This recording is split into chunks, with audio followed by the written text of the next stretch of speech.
Scoreboard. This game day update is sponsored by Mutual Federal, proudly serving Columbus with personal and business solutions at mutualfederal.com. And I'm Cole Bartemus. We are counting down to 7:30. That is when Minnesota and your number one ranked Ohio State Buckeyes will kick off. In the meantime, we got a handful of games here in the noon slate that are pretty interesting. A lot of them coming out of halftime. Number 20, Michigan, they have a 10-7 lead over Wisconsin. Number 22, Illinois, they had a slow first quarter, but they put up 27 in the second quarter, and they currently have a 27-14 lead over Purdue.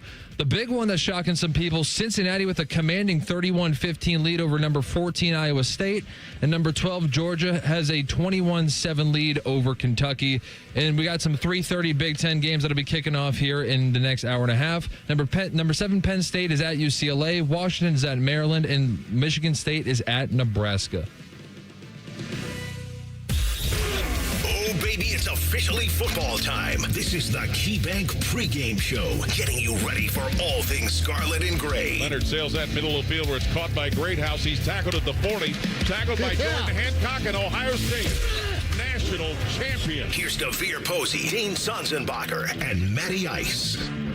Welcome in. This is the KeyBank Fan Pregame Show. Buckeye Nation, good afternoon. I'm Matty Ice, and in the house today, the whole gang is back together. Two former Buckeye wide receivers in the building, DeVere Posey and Dane Sonsenbacher. Fellas, happy game day. Another game day has arrived. We got a night game today. We'll get into all that over the next couple of hours, but it's good to see both of you again. Depot, I saw you yesterday. Yes, sir. You held it down for AR on Rothman and Ice. I was hoping it wasn't one of those things you guys do where you don't invite me to the social thing. No, he had an event I think he went to last night that he did invite me to, so I'll give him credit for that. But Dane, it's good to see you again.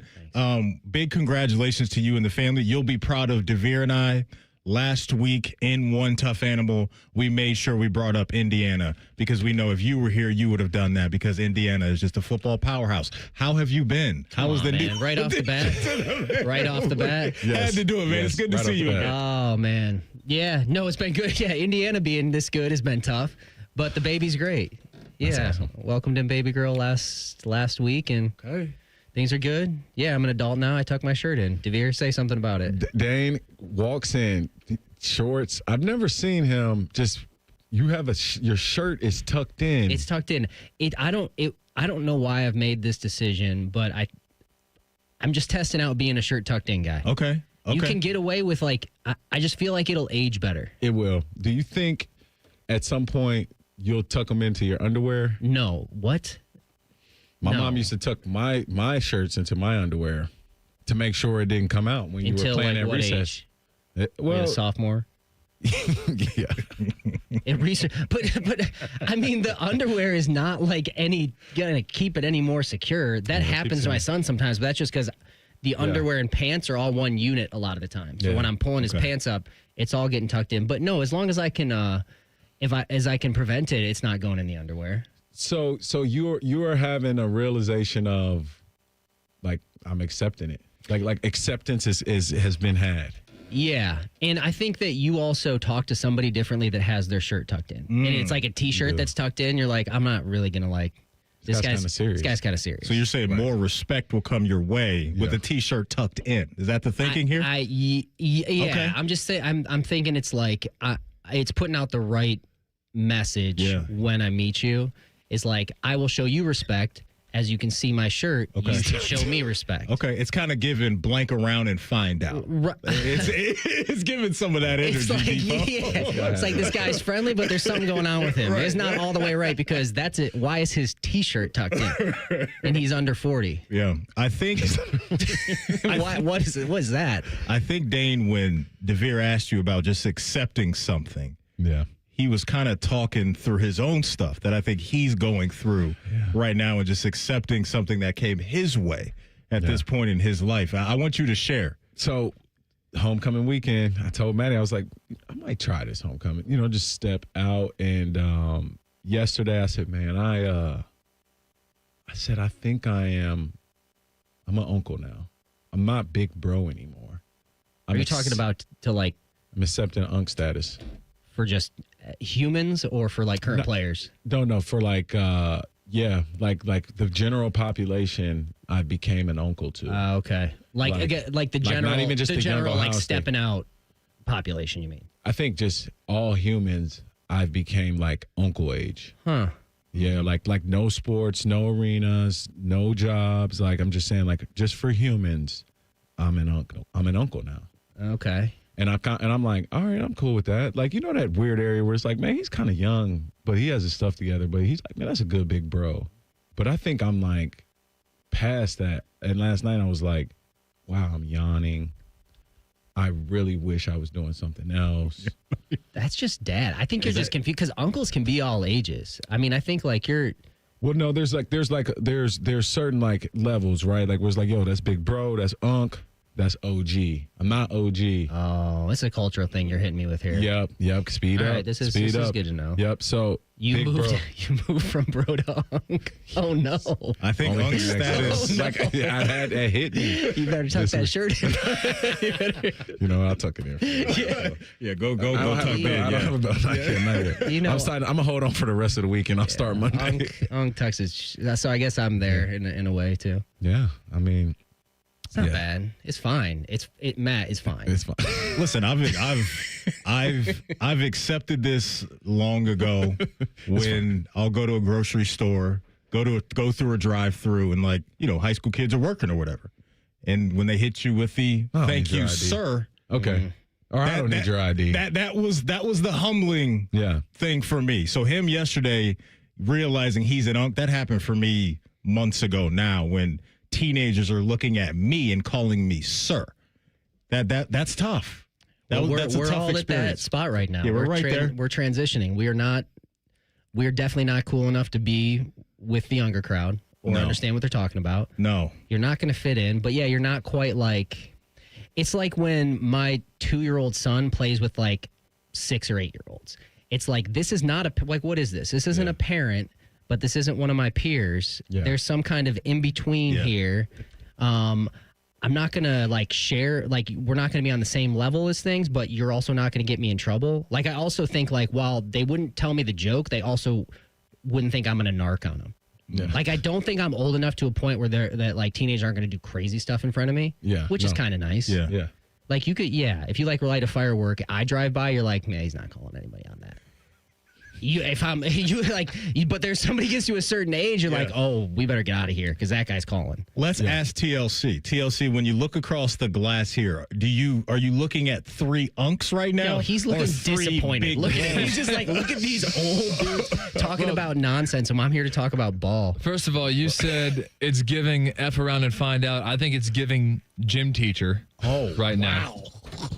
That's tough. Now, do you have the New Balance shoes with the high white socks? Are you like full Caucasian? All right, nope, we're still good. We're still at ankle socks. We still got cool shoes on. So we're in between. So yeah, it's like Devere said, like kind of in the in between stage. Way too hard at that. You're laughing way too hard. Shots But fired. hey, I'll give you. First of all, congratulations to the family. Okay, I'm that's glad- not first of all. We've already done first of all. First of all, as gym teacher, I'm glad- Indiana's really good this year. What's going on with your life? How's it feel to be old? Welcome back. All I'm right. glad to see you here. Thanks, And what man. I'm learning is that Jacob Reimer should be at work. Yeah. That's what it comes down to. Okay, I'm not mad at that call out right there. All I'm saying. Dane, Someone's he's here a week after having a brand new baby. It's different with the second one though. Kind of You're just more been there, done you're just more that. confident with it. Yeah. Okay. First You've done one, this. I don't blame him. Yeah. If Indiana wasn't playing well right now, would you Oh, be my here? gosh, Would she this is gonna be- would she this let is you gonna out of get the house? old. This is gonna get old today, boys. I tell you who's not my tough animal, so don't even ask. Where we going Oh my goodness. when we get there. But TLC, you didn't answer the question. Oh, what was the Are question? you looking at 3 unks in this room or No. 3 big bros in the room right now? No. He's Okay. lying. I'd say more big bro than unk, I would say. I mean, like, you guys are kind of like in the in-between phase. Like, because you guys probably do, like, maybe some of you have nieces and nephews. You probably are uncles. But they're probably very, very young.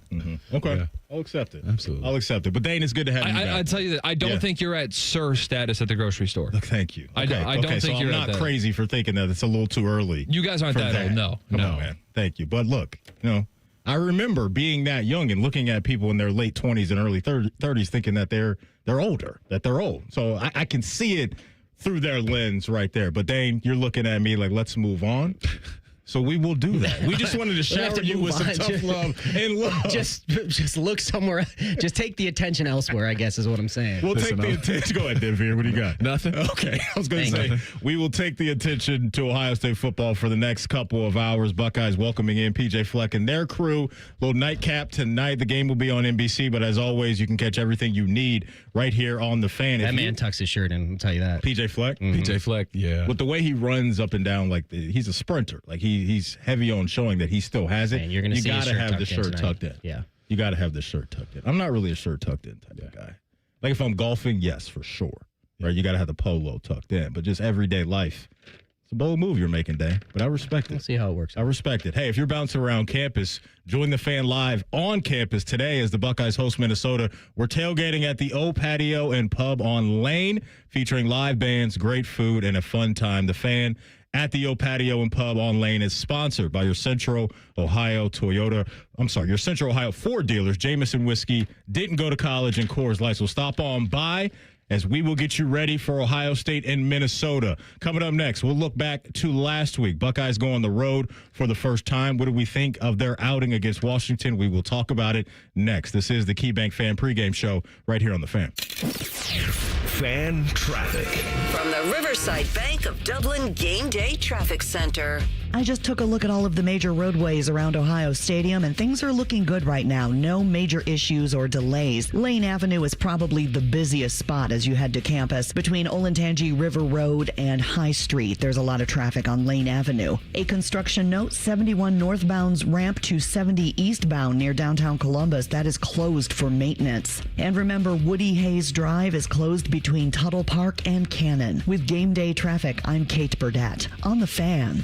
Around here, it's all or nothing. And Toyota's got more all-wheel drive choices than anybody. Now through November 3rd, get 4.75 APR financing on remaining new 25 Corolla gas models. Excludes GR and Corolla Cross. Or lease a gas-powered 26 Corolla LE for $209 a month for 36 months with $36.99 due at signing.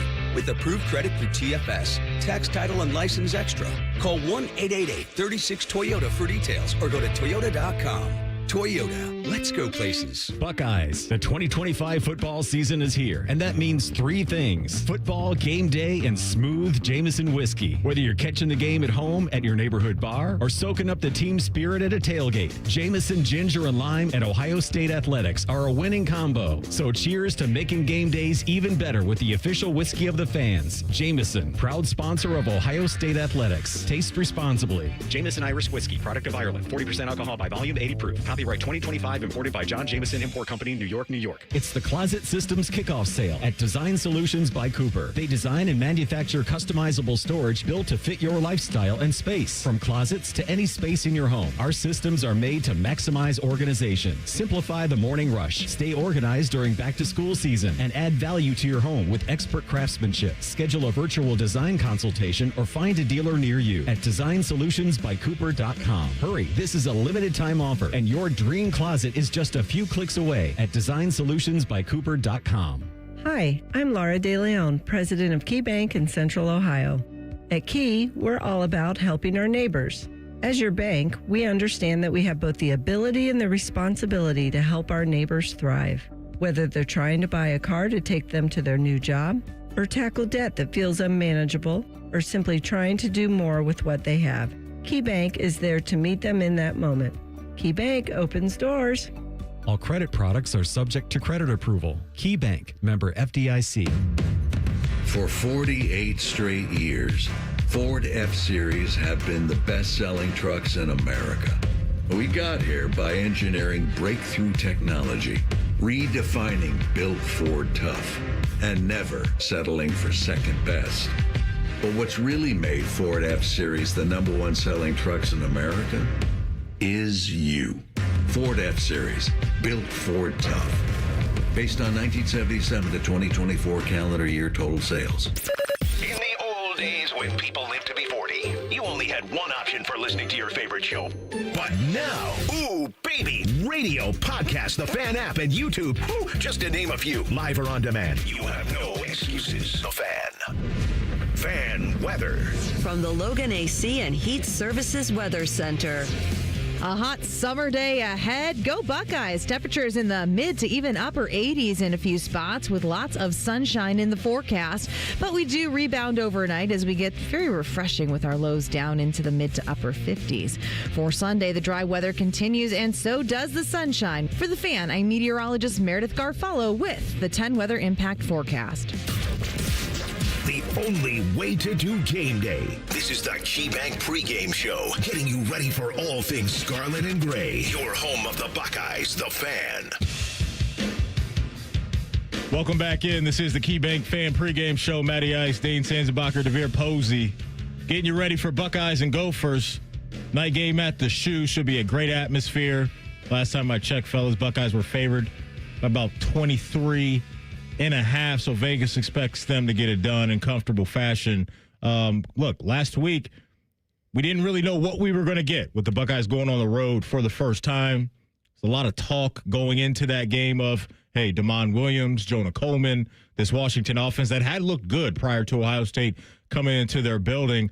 They could do nothing. And it was just another great performance, fellas, from this Buckeye defense. But I do want to start on offense because there's been a little chatter throughout the week, and I think it's more of just Buckeye fans wanting to see more fireworks offensively from this unit. And I get it. For a fan, that's always fun to see. But it does feel to me that Hartline and Day have a plan right now, and I think they know that maybe we don't need to go all the way deep into the weeds of our playbook right now because of how good this defense is. To me, Julian's answering the call. For a young quarterback right now, he's doing what he needs to do. I'm not concerned about anything that I'm really seeing from him. I just like, fellas, that the dude's playing efficient football right now. He's getting the rock from point A to point B. And for a young quarterback going on the road for his first time in conference play, I thought it looked pretty good.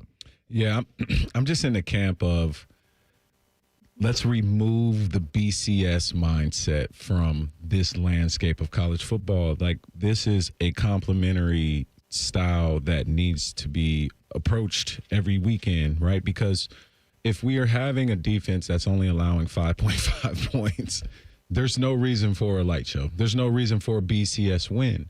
I think a BCS style win, where those points and all those computers matter. I think if you have a season to where you need to be playing your best ball at the end of the year, our offense has been building up and ramping up. And I almost think it's they're planning, Hartline and Day are like planning it pretty great to where we haven't shown, a lot of concepts, must-win games. I don't really feel like defenses have, 40%, even half of our playbook on film yet.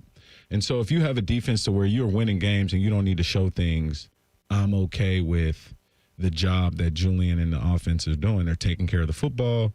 They're doing what they need to do, and you're not really, playing outside of yourself. And it gives us an added advantage for scouting. So I don't think we need a lot of points. Yeah, I'm with you. Yeah. I think it's just win at this point. I mean, there's challenges that come with making sure everybody a narrative or a media narrative doesn't get created. Unlike, hey, why isn't this person getting the ball more? Why aren't we putting up more? Yeah. It's always a challenge, and it always will be here. Mm-hmm.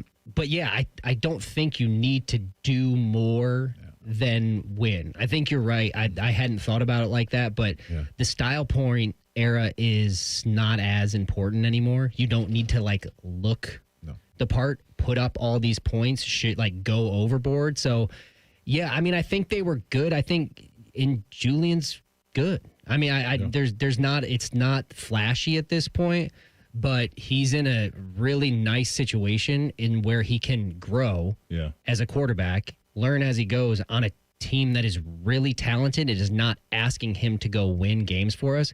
Washington, a really tough place to play too. I know we've talked about it. I'm sure you guys hit on it last week, but it's hard. You weren't on the team yet when we played there, were you? That was my senior year. Oh yeah, it was my freshman year. We went out there, and it is tough. I mean, that was like Jake Locker era Washington. And yeah, so I mean, I think they did what they needed to. I think he looked good. To me, when I'm watching a quarterback, especially a young one, he's sophomore, but really first time in reps, I'm more interested in how you're handling things than the plays you're making or the numbers, because those can lie to you too. How is he handling things? What's his moxie and his personality like to you? I'd like it. I mean, I don't think he's seemed all that panicked. I think there's times when maybe you bail on a play a little bit early just because, your first guy isn't there. Yeah. But maybe it's because he is good with his legs. Like, he can move around. He can make things happen there. So I think he's definitely still in the don't make mistake realm. Yeah. But to his defense and really to the offensive, coordinator's defense, that's a fine place to live right now. You don't have to be in the make big plays mindset right now. I wanted to ask you, in terms of Keanu Reeves' characters, which one is he, and which one do you think he can evolve in? Is he Neo? Is he? No, not yet. No. John Wick? Is he Johnny Utah? Yeah, he's more Johnny Utah. Okay. He's more a little bit without the devil may care attitude, without the cutting it loose. Okay. Like, Johnny was pretty confident even when he was playing on the beach there. Yeah, he's confident. So all of these guys are confident. Yeah, no, I stages of an evolution. I do like that, but yeah, I think you're. I'd put him at maybe Johnny Utah. We don't know, because how much did you really know about Johnny Utah? We don't know much about. You didn't know about. You don't know that much. But we're learning. I mean, top level Keanu, you want to end up at John Wick. I would even put John as up there over Neo. Neo's cool, but I think if you Neo reach is that, the middle evolution. For sure. Good. Yeah. I was glad we're on the same page there. Yeah. Yeah. If you reach Wick level though, this is. He's a killer. He has it though.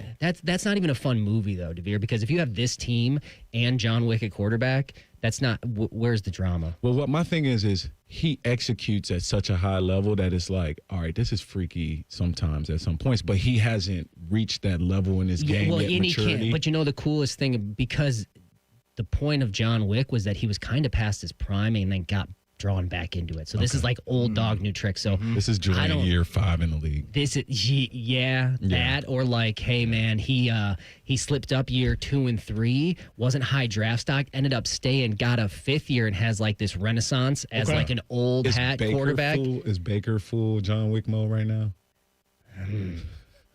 It's not a bad comp. It's not bad. That man keeps hanging around. Not to go off onto like another subject, but what? How did he end up being so solid? If he goes and wins a Super Bowl, I'll give him that status. Listen, but he's right now. I became a Baker fan this year. I'm like, man, I like this guy. Yeah, I kind of like him too. Journey's pretty wild. It took like 8 years for that planting the flag to wear off. I was like still mad about it until like last year. And I'm like, all right, he's now played in enough teams since then. I was like, all right, maybe that was just the journey. I mean, going from so long ago, from Cleveland to Carolina to the Rams and now Tampa, and he's balling, man. You got to give it to the dude. They're making it to the playoffs. He found himself a home. Yeah. So I mean, Julian is so young in the. I mean, he might be Keanu or Neo before he got plugged in. He might still be a hacker, before Morpheus finds him and gives him a pill option. Yeah. So maybe we haven't seen which pill he's taken yet. Yeah. Man, we stretched that metaphor. No, I like it. You. It's good stuff. It's good. Thanks for asking. I love it. We didn't plan that. That was good. I've been saying, what if I told you through the first 4 games of Julian Sand's career here at Ohio State that he would be at a point to where he leads the country in completion percentage at almost 79%. Take that all day and tomorrow. He's giving me the one vibes right now. Taking that all day and tomorrow, and you can just see, to me, I'm just my amateur guy. You guys know what it takes, obviously, much more than I do.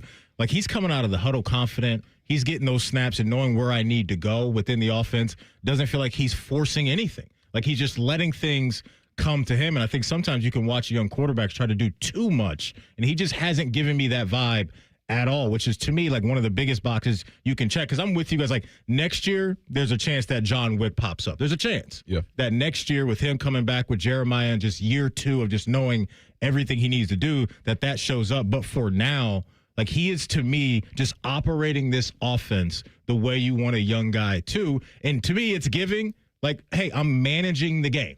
Right now, I'm a game manager, and that's okay. Like, to me, that was always a term that was like, oh, we're calling quarterbacks game managers, but sometimes that's what it takes. It depends, too, on where they're at in their progression, too. And that's what you just said is exactly what, before I got sidetracked by I love Keanu, man. So it was like, that took me down a whole different path. But it was that's all I want to see. Like, at this point in your career, it's fine being a game manager. Right. Yeah, you don't wait. At a certain point, that term has a stigma to it. Oh, he's a game manager. We not a playmaker, but he's a game manager. But I'm looking at more like, okay, how are you handling being on the road, tough environment, loud environment, doing little things, moving on to the next play. not trying to do too much. He has always seemed relatively comfortable to me. I think everybody, myself included, is waiting for that next burst of like, oh, like who are you? Like a little show of something. But I'm patient. I mean, I don't think that he's had to go there yet, which is fine. Yeah, no, I feel like we're watching someone week after week gain confidence and more confidence, and like I think you were just hitting on what I'm waiting to see is a strike of personality. And it's not a bad thing what we're talking about, but when you're making plays and it's a type of game to where you have to go and hit this third down or we need this touchdown, he just hasn't had that opportunity yet in that situation. And I'm not saying it's going to be tonight, but the level of confidence that comes after those type of plays that you make, I'm here for this guy. Well, I don't even think it can be in like a tonight too. I think it's almost like it's got to be like Penn State. It's got to be, because that's when you find Texas. out. And he showed up. Right? Yeah, but it was like when I didn't mean it like that. I mean, you didn't. That both of those teams didn't have. It was a back and forth battle. Yeah, it was a grind of a game. It was. But he's shown he can handle that environment, I think.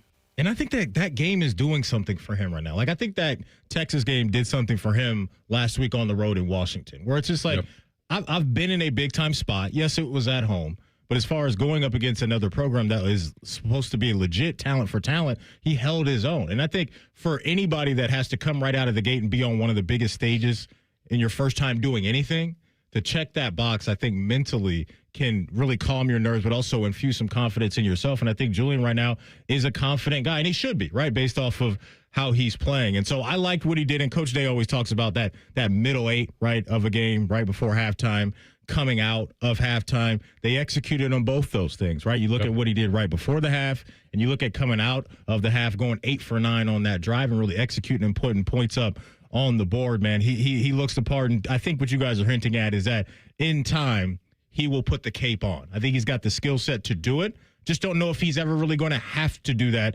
in a way that Will last year didn't have to do that all the time. I mean, when you're at this level with the dudes that you have around you, right, you just stay within the offense, do what you do, and just take care of your responsibilities. And I think all the good stuff and the numbers will come along with it. Yeah, I mean, I don't like we've said, you kind of see what you need to see up to this point. You don't want to see a guy doing too much. I think the coaches have done a good job of limiting the scar tissue that he had. Yeah. Now, at some point, you got to throw that pig. For sure. At some point, you've got, like, that's the next step of somebody in this position at this level is what's next after that. Yeah. Like, I need to see you stumble to know what is there. Maybe you don't have a stumble game yet. Texas was way too early. I think we'll look back at this as being like a really good win, though. Washington, I was surprised, and I didn't have a lot of expectation going in. You know, truly, I didn't look into Washington. I hadn't seen them play yet. Yeah. And so when I watched it, I was like, oh, that's not just all I saw was, and this is naive, oh, there's no ranking by their name. How good could they be? It's messed up, but I was like, great. And they came out, they had some dudes. I mean, I think they moved the ball a little bit, but I think what you ran into, the defense, is like where this coaching scheme, like, because they made some plays in the first half where the coaching scheme failed, then your athletes picked it up. Yep. So it's like they were able to gain yards and make plays, but never really pushed through. And I think that's kind of been the story for these guys. We'll talk about the defense next in our What They're Saying segment. You'll hear from Coach Day on Patricia and that unit right after the break. This is the KeyBank Fan Pregame Show right here on The Fan. Fan traffic. From the Riverside Bank of Dublin Game Day Traffic Center. Our Central Ohio roadways are moving along nicely at the moment. No major accidents or hassles to slow you down. Lane Avenue is very busy right now between High Street and Olentangy River Road. And, of course, it's a game day, so Woody Hayes Drive is closed between Tuttle Park and Cannon. Keep in mind as you head toward Ohio State that the 71 northbound ramp to 70 eastbound is closed for maintenance right now. With game day traffic, I'm Kate Burdett on The Fan. Hi, Bob Capace from Worthington Jewelers. Coming up, more football football talk on the Fan. That's right, Bob. And just like our hometown team, Worthington Jewelers is all about tradition, family, and winning moments. Celebrate your victories with us, your hometown jeweler, Worthington Jewelers. We're back to football talk, but before we kick off, a quick thanks to Bob and the team at Worthington Jewelers. Thanks, Common Man. Whether it's game day or every day, we're here to help you celebrate life's biggest moments. Worthington Jewelers, your hometown jeweler. What he said. Join our resident gambling degenerates Dave Biddle and Scotty Vegas for On the Money Sunday morning at 9. Presented by ESPN Bet at Hollywood Casino Columbus. All the action, none of the responsibility. The Fan. This is the Fan's Game Day Scoreboard. This game day update is sponsored by Mutual Federal, proudly serving Columbus with personal and business solutions at mutualfederal.com. And I'm Cole Bartimus. We're counting down to 7:30, which means we got 5 hours left until Minnesota and Ohio State get going. Your number one ranked Ohio State Buckeyes, I should mention. But first, we got some games in the news slate going on. We got some ranked matchups. Number 20, Michigan, they just scored, so they're up 17-7 at the end of the third quarter against Wisconsin. Another one in the Big Ten, number 22, Illinois, is a 33-21 lead over Purdue. Iowa State's kind of keeping it close. They were down deep pretty early, but the number 14 Cyclones are still down 31-22 in Cincinnati, and Georgia has a 35-7 lead over Kentucky. Some of the games later on, number 16 Vanderbilt takes on number 10 Alabama in Tuscaloosa, and Boise State's in South Bend as the number 1 Fighting Irish are wearing green today. The ultimate way to get ready for another Buckeye victory. You're listening to the KeyBank Pregame Show. Proud to be your flagship home of the Buckeyes, The Fan. It's time to find out what they're saying. All right, welcome back in. This is the KeyBank Fan Pregame Show. Devere Posey, Dane Sanzenbacher, and I'm Matty Ice getting you ready for Buckeyes and Gophers. Depot, you brought this up earlier. Buckeye defense right now, I believe they're still number one in the country. I'd be surprised if they are not.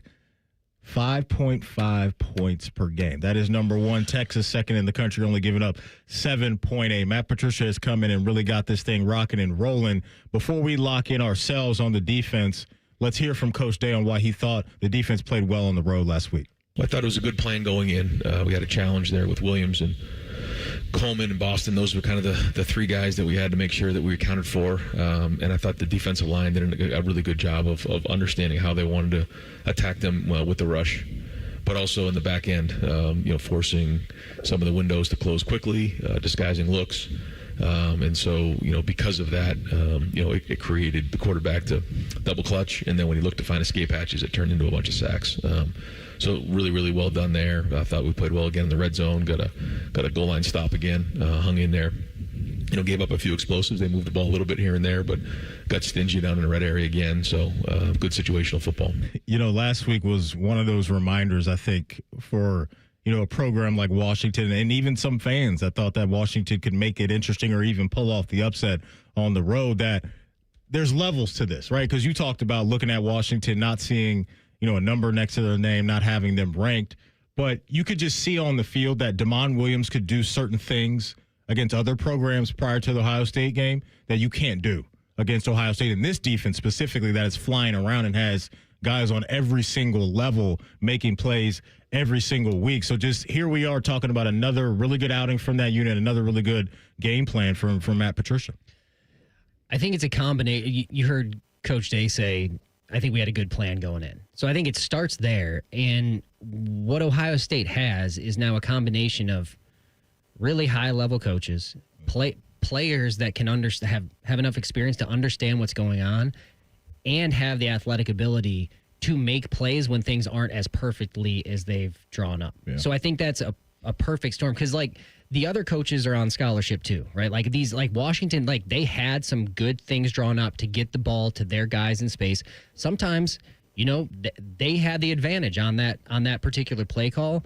But when you have the fail-safe of all that talent on defense for Ohio State to make sure that those, 10, 15-yard plays don't turn into touchdowns, then you can, like he said, get stingy in the red zone. That's the difference because you're not going to be able to shut everybody out, shut everything down. But I think those things in combination, they're going to be tough. I mean, we know that. Did you think they were going to be this good? You never know, but they're really settling in, and they've given up 22 points or something. They haven't allowed this year. Yeah, they haven't allowed a single opponent to get to double-digit points in a single game. And I'll answer your question. I didn't think the defense would look this dominant this early. Like, I thought there was a lot of turnover, new DC. It was just a question mark for me, right? Because we saw with Jim Knowles when he came in, it took year one, it took a little time, right, for the defense to get adjusted to his defense. We talk a lot about big plays being given up, but we've heard and seen none of that from this defense. So I am actually surprised that the defense right now through a handful of games is playing at this level. Like, it was always in play for me that it would happen at some point in time this year. I just thought they needed some time to put everything together, but we saw it right out of the gate against Texas. These dudes aren't messing around. Yeah, I think the biggest part about the way that they're stopping people, pocket passer, Arch Manning, right? He's going to push the ball down the field. You see a game plan totally designed to stop aerial attack. And they still were able to get a touchdown that was like one hand away from like a PBU. And then you go Grambling, obviously, really wasn't much there. OU, scrambling quarterback. Washington, scrambling quarterback. You put Arvell Reese in a spy position, and just you have those athletic linebackers and a safety that can be a linebacker. I'm running the schedule.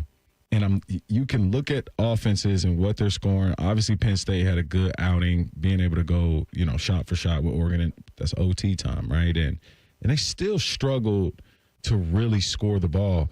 I just can't see a team really scoring, 21 on us this year. I mean, and to your point, prior to Drew Aller and that offense waking up in the fourth quarter, I think he went into the fourth quarter with less than 70 passing yards. And look, Oregon's a good unit, right? We know that's a respectable squad out there. They got their quarterback in Dante Moore. But if that defense, Oregon, can frustrate Penn State at home the way that they did, I mean, Penn State coming into the shoe and not one coming in mentally with that uphill climb of, hey, we haven't been able to get it done against Ohio State outside of 2016. And the lack of confidence I think they're going to have just knowing that this Buckeye defense is going to give you hardly nothing. It's hard for me, and I agree, Depot, to look at any opponent right now and think that they're going to get the 21 to 24 points. I don't know why I would think any other way right now. So we got that was there were times aside from the Oregon game that felt like the case last year. Yeah. But I think that playing through your defense and overall is probably the way to get at this Ohio State team. And by that, I mean like planning everything around putting your own, like playing the field position game and having a really strong defense like Michigan did last year. Yep. You didn't have to score 21 because you made it so uncomfortable with the field position, with the pressure that was there. You just had to get the ball back and kick a field goal. Yeah. So like as much as you can slow them down, one thing I did like to see on this one, and it's not even that Ohio State hasn't always been good at this on defense, but the most frustrating thing is when you're watching your team and the other team's got this explosive athletic quarterback, and when he gets away, so close to a sack, turns into a first down. Mm-hmm. It's almost like the sacks, and Coach Day mentioned, like, okay, we were able to produce some sacks. Mm-hmm. They were almost like they were catching the sacks. It wasn't because of the pressure. It was because there was no time left, and they were in the right position when the quarterback took off and tried to run. Yep. It wasn't like, hey, we had to beat our guy. No. So I love that is like the back end's doing their job, and the sack happens because the quarterback's got to go, and okay, we're right here. And that's always been the thing is like, oh, man, they got a running quarterback. Like, it makes me a little uncomfortable, especially at the college level. Right. Yeah. Now we've had it, like you listed off, for the first 3 of the 4 games, I guess, and handled it, not giving up, not having that be a weakness. Yeah, and I think that's the thing with a running quarterback too, Dane, is when you can move, you're creating bigger plays just through the undisciplined defense. And so you bet scramble drill was gone over last week, and just the way that Reese just tracked him and just, it was basketball defense from about 10 yards away, and that's coaching, man, because we weren't doing those things last year versus guys in like complete quarterback spots with the back end and just being able to create pressures. And a lot of those pressures, I'm not saying anything or taking anything away from Caden Curry's, but there's such thing as coverage sacks. and like those guys people were in seatbelts, right? In baby car seats. It's nowhere to go. It's nowhere to go. Yeah. One thing Coach Patricia has been praised for, and I remember Bruce Arians coming out of that Texas game on national TV just highlighting the high-level stuff that he saw from him as a defensive play caller has just been all the different looks, right, that he's throwing at these quarterbacks. Here's Coach Day talking about Patricia changing up some of these looks against these opposing offenses. Matt does a really good job of changing up the looks, and that was one of the things we talked about during the process of hiring Matt was we need to change up a few of the looks and make sure we put guys in situations to be successful and give guys roles. You see us use multiple personnel groupings based on situation, and I think the guys are believing in it. They're bought in. They're playing with really, really good confidence, but it doesn't just happen on game day, like you were saying, Jim. Like, you still have to go put it on the field. You have to put the preparation in. You have to put the film work in. You got to go put it on the practice field, the walkthroughs, the meetings. Every little ounce counts. DeVere, I want to ask you this. Take us inside the mind of a wide receiver and post-snap when things change, right? Because us watching on the couch, we'll never know what that's like. Yeah. But that's something that we've been hearing a lot is just how Matt Patricia is confusing a lot of quarterbacks and offenses. Just talk about pre-snap, post-snap, seeing one thing and it going to something else after the ball snapped and the challenges of that for a wide receiver. Most quarterbacks at this level, you see a pre-snap read, you kind of know which way to go in terms of what side to read first, left to right, right to left, like almost like a fan motion. And what he's giving people in pre-snap, college players can't give, not to say they can't give, it's just such a sophisticated window dressing that you normally don't see college players being able to show a certain look and then get back into the right position. And I think because you have Caleb Downs, because you have Sonny Styles, because you have, the Caden Currys of the world, Jermaine Matthews, guys who were in on a lot of big plays on a national championship run, these guys. And so, but what about that national championship run? You go against Oregon, then you got a week to go against another team that's a pretty good team. It's like an NFL type of scouting where you have to flip that's the best part about the college football expansion. What these kids are picking up is they're learning how to scout great teams on a back-to-back week like NFL teams. So that means the learning curve in preparation happens every week. So these guys are able to adjust and show different looks because, they're on like an NFL schedule with an NFL coach, and he's giving quarterbacks. It's almost like torturing guys. So because it's hard to comprehend when it's coming fast with the athletes we have. I think it's another look at how the game itself is changing. Because I think, yes, you can heap the praise. Obviously, Coach Patricia has done a great job. There are guys that can scheme this up. There are football guys out there all over the college landscape. Yep. It's having players that can. It's always been at the college level. Can my guys handle this? Yes. Can you understand this concept enough to play fast and free? That's always been the thing that's kind of dumbed down the college. And I shouldn't say dumb, but simplifies it because you only have so many weapons, right? Yep. But I think now you have that combination of a coach that's like, okay, I'm willing to employ this because I have the guys that can do this and understand it and execute it. That's kind of a different thing. So I think you're seeing more of that high level. Mm-hmm. I think it's as much to attribute as having guys that can do it. It's like you have a level of player, and with putting in enough time and enough experience to be able to handle moving 3 times, because really you're in a way you're creating pressure on the offense by doing that without having to blitz, without having to do these things. As soon as you get a quarterback to be like, huh? What's happening? That's it. Yep. Like, you just got him to like, what? Like, that play is happening so fast. If you've tricked him even a little bit, the risk usually is, well, if he catches it, I'm exposed. Or if we're out of position and don't get back, if my safety doesn't get in the right spot, we're exposed. Right.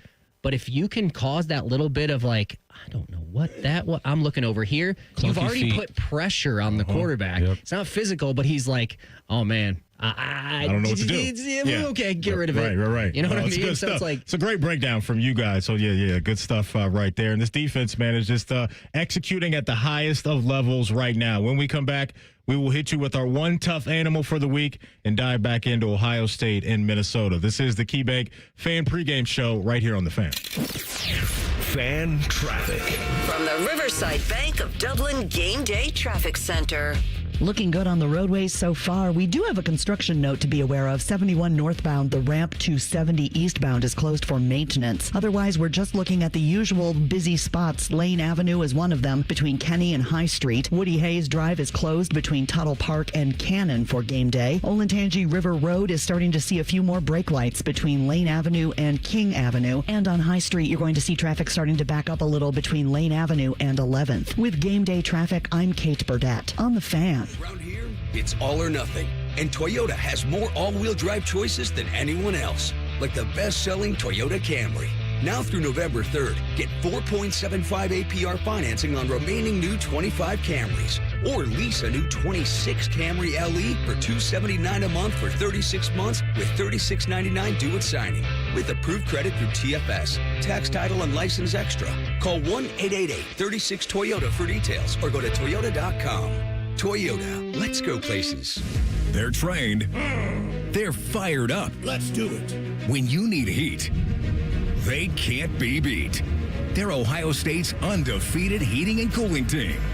For plumbing, drain, heating, and cooling, there's only one team. The Waterworks.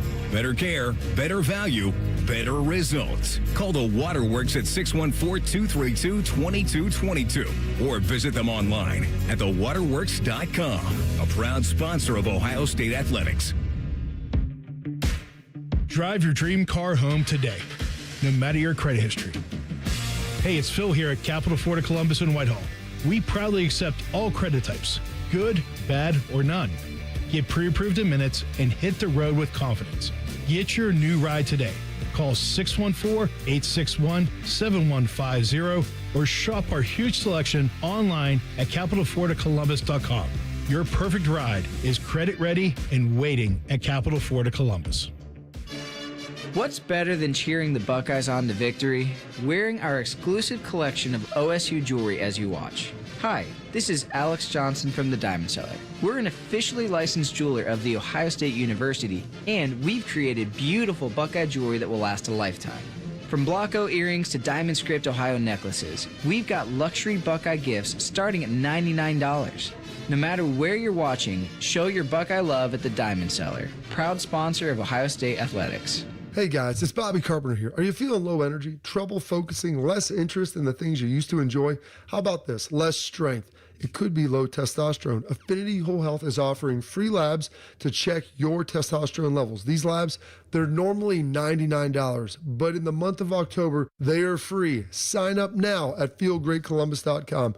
Learn why I and thousands of other men trust the experts at Affinity Whole Health. Go to feelgreatcolumbus.com and feel like yourself again. For 48 straight years, Ford F-Series have been the best-selling trucks in America. We got here by engineering breakthrough technology, redefining built Ford tough, and never settling for second best. But what's really made Ford F-Series the number one selling trucks in America is you. Ford F-Series, built Ford tough. Based on 1977 to 2024 calendar year total sales. The regular season is getting closer. A new goal, a new challenge, a new season. Blue Jackets hockey comes your way in 5 days. Proud to be your flagship home for the Columbus Blue Jackets. The Fan, Ohio sports destination. The Fan Guest Hotline is sponsored by Airflow Heating and Cooling and Bryant, doing whatever it takes to keep you and your home comfortable. The Fan. You're listening to the KeyBank Pregame Show, the only way to get ready for a Buckeye game. Your home for Ohio State Athletics. The Fan. The Fan's one tough animal. Welcome back in. This is the KeyBank Fan Pregame Show. Matty Ice, DeVere Posey, and Dane Sanzenbacher back in the building. The whole crew getting you ready for Ohio State and Minnesota. Look, my one tough animal this week is going to be a team that I didn't call out, but I was just like, hey, you got to be careful going down to SEC country sometimes where you're not used to playing in some of those environments. And it's TLC's Notre Dame Fighting Irish, because they went down to Arkansas's crib and they put in some work. They hung 56 on their head. CJ Carr, very good day at the office, 22 of 30, 354 through the air with 5 touchdowns. The combination of Jadarian Price and Jeremiah Love looked the part as well. Those guys combined for over 100 yards and 3 touchdowns. So it was one of those sneaky, be careful type of games for Notre Dame. They did not mess around at all. So I'll put Notre Dame's offense specifically in our One Tough Animal this week. Who wants to go next? Go ahead, Dane. What do you got? I'll go Oregon quarterback Dante Moore. Okay. I mean, I think we've had our eye on him. Obviously, if you're at Oregon, you're not hiding from anybody. You're not going to sneak up on anybody. Right. We've got our eyes on you. Yeah. But that's one that hey, he's kind of got it. I don't know. He's kind of got something. And then to go and win in overtime at Penn State, show up. You were really efficient throughout the game. You're putting yourself now on we weren't really sure preseason, what you were all about or who you were. Yeah. Now into you might be one of the guys in the Big Ten and create a real problem for some of these other schools. So, I mean, I think that's a signature win there. I mean, that's it's a huge win for them. It's a huge win. No doubt it is. And for him and for Oregon to pull that off. So, I mean, I think he's my one tough animal this week, and he's one that's okay, I know Ohio State is the top dog right now, but you always have your eye on what else is out there in the Big Ten. There's something there. I think it's a good call. We talked about Julian a couple segments ago and how efficient he is right now and doing a good job of taking care of the football. To add to your point, Dane, look, Dante Moore's 14 touchdowns to 1 interception right now. Did not have an interception in that environment last week. That game went to double overtime. The game delivered. It was an incredible atmosphere, but he had to wait his time, right? Because he was there last year. Dylan Gabriel was the guy. Dante Moore transfers in from UCLA. I think that time watching how, Dylan went about his business may have helped him, but he's always been a talented guy, big time recruit. But yeah, he looked the part last week for sure. And they got some dudes out there in Dan Lanning, as we know. From Detroit, too. From Detroit. Watch out for those boys, right. Man. So Dan Lanning's, he's putting Oregon on the map more so than they have been in the past. They got a squad, that's for sure. DeVere, who you rolling with? I'm going to go with a team they're playing right now. And if you look at their box score last week, they went against Kansas, my hometown, the Cincinnati Bearcats. They put up 600 yards of total offense last week in a banger of a game. They beat Kansas 37-34. Right now, they're up on Iowa State right now. Let me check this box score. But there's something going on down there in Clifton. 600 yards. Yeah, 600 yards offense. And they're 6 up right times now. up and down the field. Yeah, My man. math checks out. Yep. That's right. So they're up 31-22 right now. Iowa State is driving. Number 14, Iowa State is driving. But I'm going to give them some love, some shout out. They got something brewing with offense. You got to look at players and look at stats. These are a lot of numbers they're putting up in back-to-back weeks. So I'm going to make them my one tough animal Cincinnati Bearcat offense. We'll see if they can hold on. A lot of time left in the fourth quarter. But, they're putting it on Iowa State, or were putting it on Iowa State for the majority of this game. Some other scores happening around the Big Ten right now. Michigan's up 17-7. Looks like they're knocking on the door, getting ready to score another touchdown against Fick and the Wisconsin Badgers. Look, Fick hasn't had his starting quarterback, I think, now for the last couple of weeks. I think they're down to their third string quarterback. So the offense is it's been an uphill climb, to say the least. Illinois right now taking care of business against Purdue. They're up 40-27 with about 12 minutes to go. And then outside of the Big Ten, Clemson putting it on North Carolina. Dabo, it looks like, is going to take out Bill Belichick, score that one 35-3. And so, this look, the Michigan game, we'll talk so much about that. Cannot wait to see what that looks like, especially with 2 young quarterbacks under center. But for Fick, man, this is it's been tough, right? Because you mentioned Cincinnati. The momentum he had coming out of Cincinnati was very, very strong, and he just hasn't been able to find his footing up there at Madison, unfortunately. Yeah, absolutely. And you wonder, I mean, he decided to go with, I think it was Longo when he Phil Longo. And speaking of North Carolina, he was at North Carolina prior to going up to Wisconsin. Yep. He was heavily involved in the Drake May production and development that he had at North Carolina, and it just went south, right? You couldn't get anything, and from the quarterback position, seemingly much since he's been there. So just has to keep fighting, right? I think he's building the right culture up there defensively. I think, and then also you get Alabama rotate on your schedule. before you even get there during this time frame. So it's just been some tough, go at it. And their schedule this year is brutal. Oh, my goodness. It doesn't get any easier. They'll host Ohio State. They have to go to Oregon the next week, so no bye or anything like that. Yeah. And then the back end of their schedule is a trip to Bloomington, and then the following week you host Illinois. And so we'll see if Illinois at that point in time will still be a ranked team or whatever. But you're right, Depot, to bring up the schedule because it is not going to get any easier when you leave Ann Arbor today. Yeah, that one's been a tough one to explain. I was so sure he was Wisconsin was a great fit for this guy. And so, you don't blame him. It's not like, I should have stayed at Cincinnati. No, that's your shot. I mean, Wisconsin, that's a big-time program. That's one that could buy into a fickle type of identity. Yep. You could build a strong defense up there. You could be like, okay, we're gonna try to out-tough people. You got to be able to figure it out on offense. I think that's probably where it starts. And the Big Ten's just getting more and more challenging. I mean, like you said, their schedule doesn't let up. I'll always root for the guy. I still think he's a heck of a coach, regardless of, they're struggling up there. It's tough. I mean, everybody can't. As the Big Ten gets better and better, you're going to have some losses. You're going to have teams that are just not there. But you just always thought Wisconsin would be on that next tier, like that almost, if not in that talk with Penn State. I always just considered them on a similar level. Well, you got Dan Lanning, Ryan Day, Franklin, and Sharon Moore, and then you got Fickle. All these coaches are the only coaches that have coached in the playoffs so far. So you just wonder, hey, how much more time does he need to establish a culture up there? Because he is a playoff level coach. Just kind of got to get there and get the right transfers in place.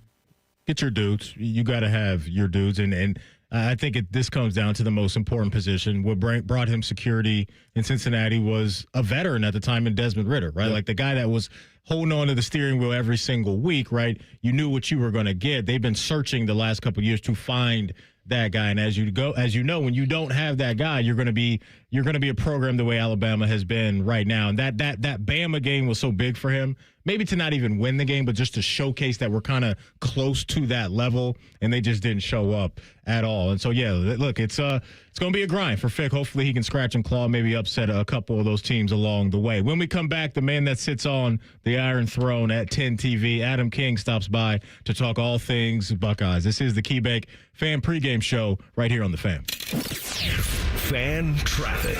From the Riverside Bank of Dublin Game Day Traffic Center. Starting to see some traffic volume build out there, but no accidents to report. That's the good news. Just moving a little more slowly in spots. Lane Avenue, very busy between Kenny Road and High Street. Woody Hayes Drive, a reminder, that's closed between Tuttle Park and Cannon. Olentangy River Road is slow between Lane Avenue and King Avenue. And on High Street, you're going to see quite a few brake lights between Lane and 11th. Also, keep in mind, 71 northbound, the ramp to 70 East is closed for maintenance today. With Game Day Traffic, I'm Kate Burdett on The Fan. For heating, cooling, and plumbing, I trust Atlas Butler. They always text me their location, arrival time, and even the technician's photo. And zodiac sign. Just kidding.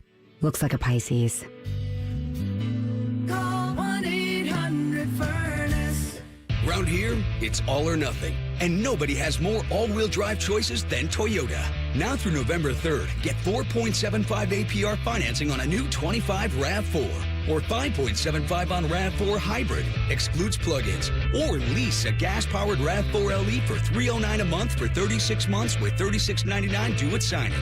With approved credit through TFS, tax title and license extra. Call 1-888-36-TOYOTA for details or go to toyota.com. Toyota, let's go places. Columbus has trusted Atlas Butler for heating and cooling since 1921. They didn't start out doing plumbing because home plumbing wasn't really a thing yet. Yeah, they've been around a while. Call 1-800-FURNACE.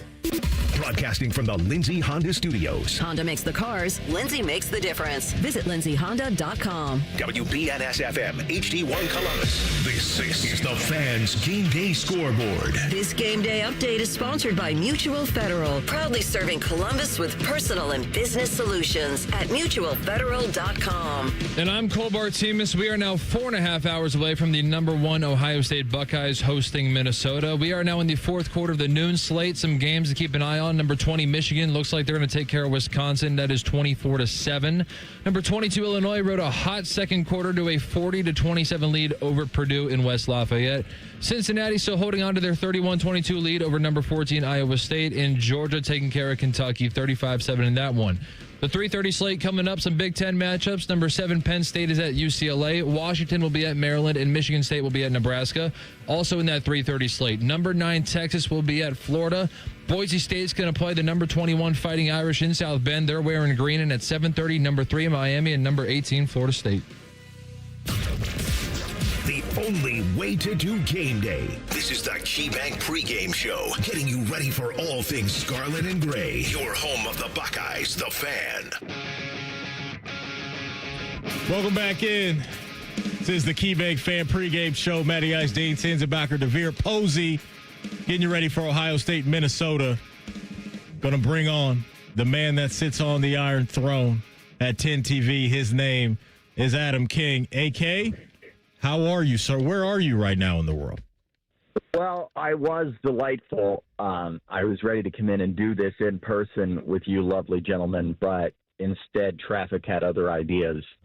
And I have determined that I hit every ounce of traffic there is in Columbus. If you can find it, I will make sure that I sit in that traffic for at least an hour. So real quick, help Buckeye Nation out. Where should they avoid right now trying to get down to the downtown, the shoe area? Where are you right now? I'll tell you this much.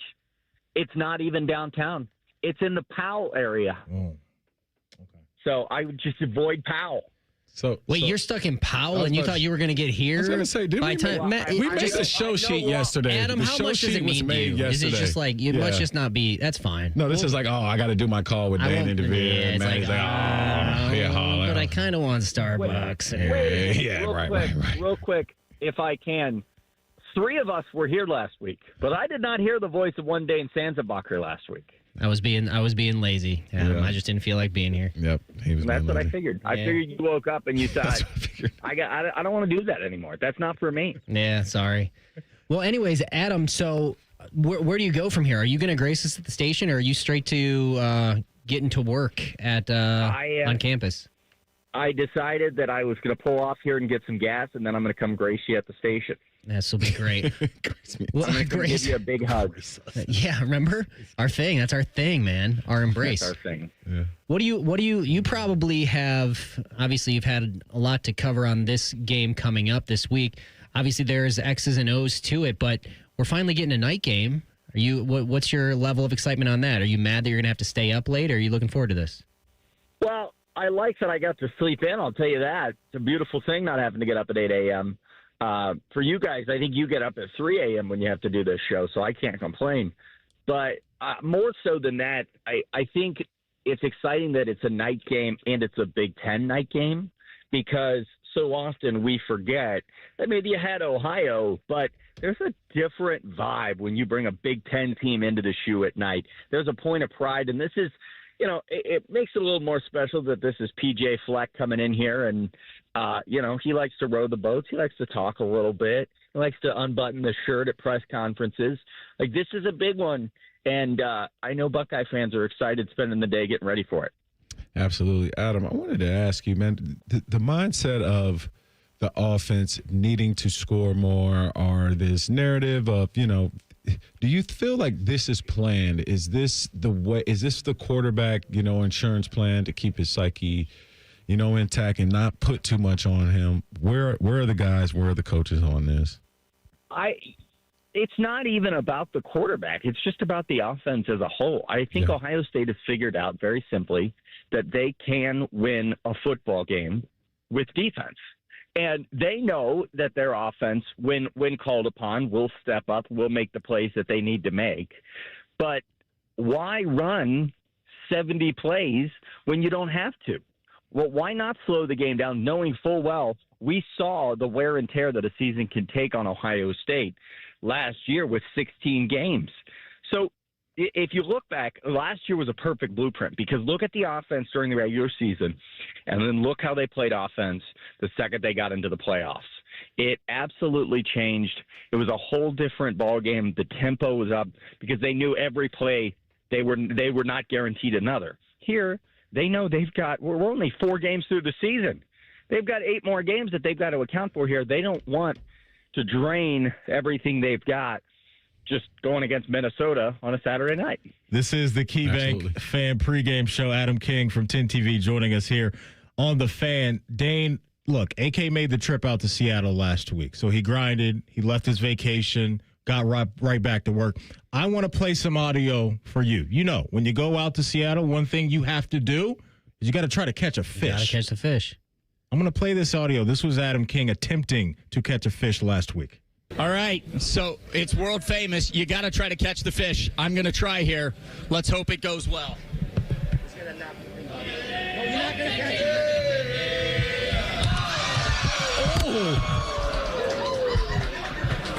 We're gonna need a new suit. We're gonna need a new suit. That did not go well. Oh, he's doing it again. All right. All right. There we go. Redemption, Adam. So, Dane, as you heard in the first clip. Did that hit you in the chest, Adam? Yes, it did. That was quite the thud.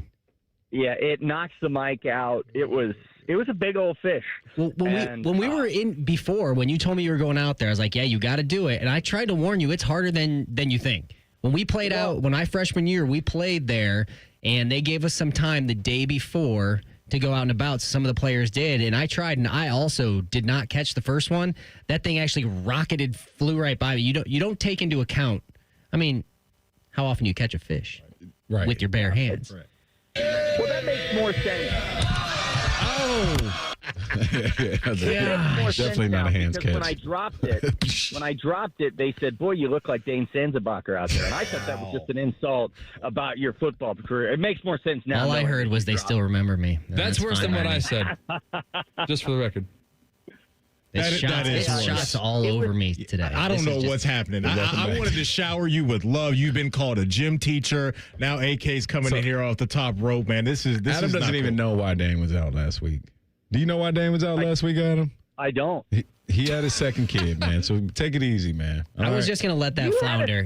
Yeah, I wasn't even going to tell you. Man. I was just going to let all of our listeners just let you just put your foot in your mouth. I wasn't even tell you I was out for a legit reason. It's cool, man. When did you have the kid? Well, I didn't. My beautiful wife did, but it was a week ago on the 25th. So was it on Saturday? This guy. This guy's a workaholic, man. You got to give it to him.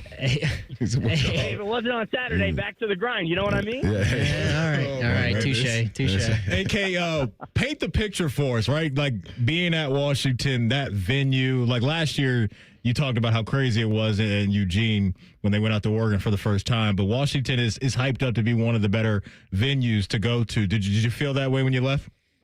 It was definitely a great venue, definitely the prettiest venue. It beat Austin, which is saying something. I will say the Buckeye fans did a number there. They were loud, so much so that when Ohio State would make a big play, it would echo in the stadium too. It felt like Washington might have made a big play. So I think that might have taken away from it a little bit just because of Ohio State taking over. And shout out to Buckeye Nation for making that trip. I know there's a lot of Ohio State fans on the West Coast too. But definitely a remarkable experience. And then to have Ohio State play the way they did, I think capped it all off.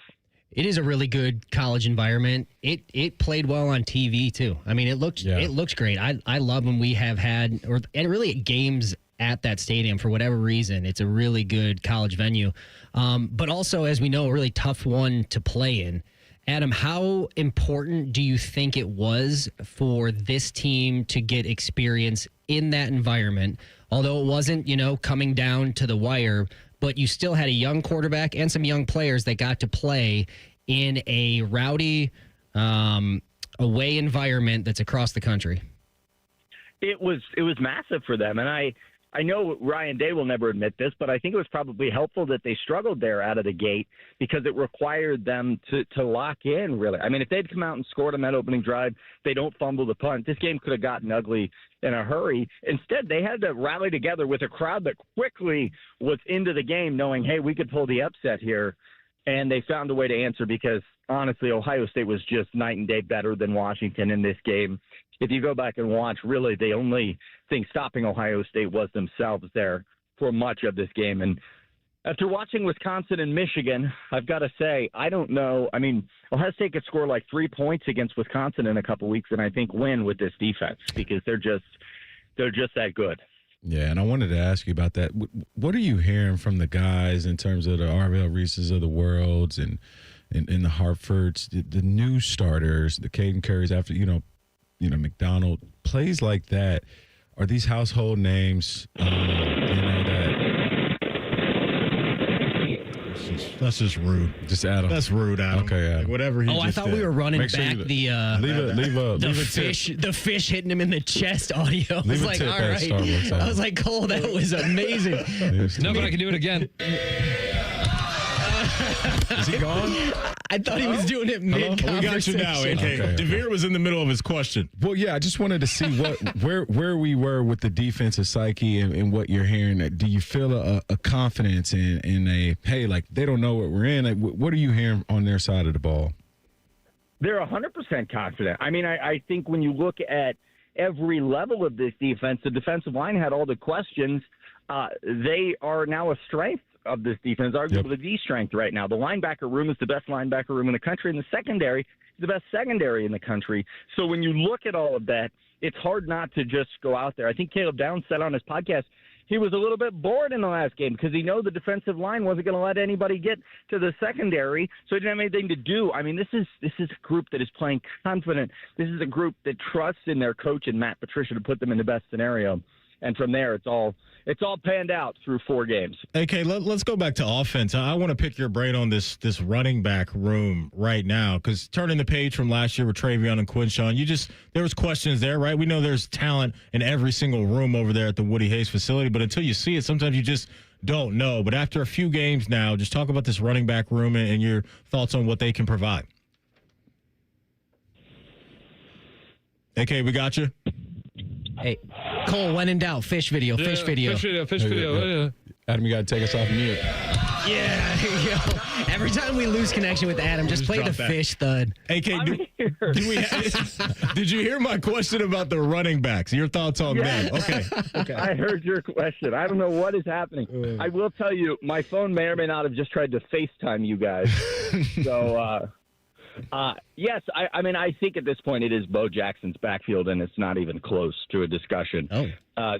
C.J. Donaldson is very, very, very good, and he is going to continue to push this Ohio State team. And I say that, I know that might be a polarizing thing to say because he's a freshman, because James Peoples is very good, but you have to ride the hot hand. And right now, this is Bo Jackson's hot hand. This is his backfield to continue to show why everybody talked about him in the offseason. C.J. Donaldson, he had 2 touchdowns against Washington. He's doing just fine. He is huge for this offense as well, and James Peoples is coming along here, but play the freshman, let him run until somebody else comes up and takes it. It's got to be his backfield.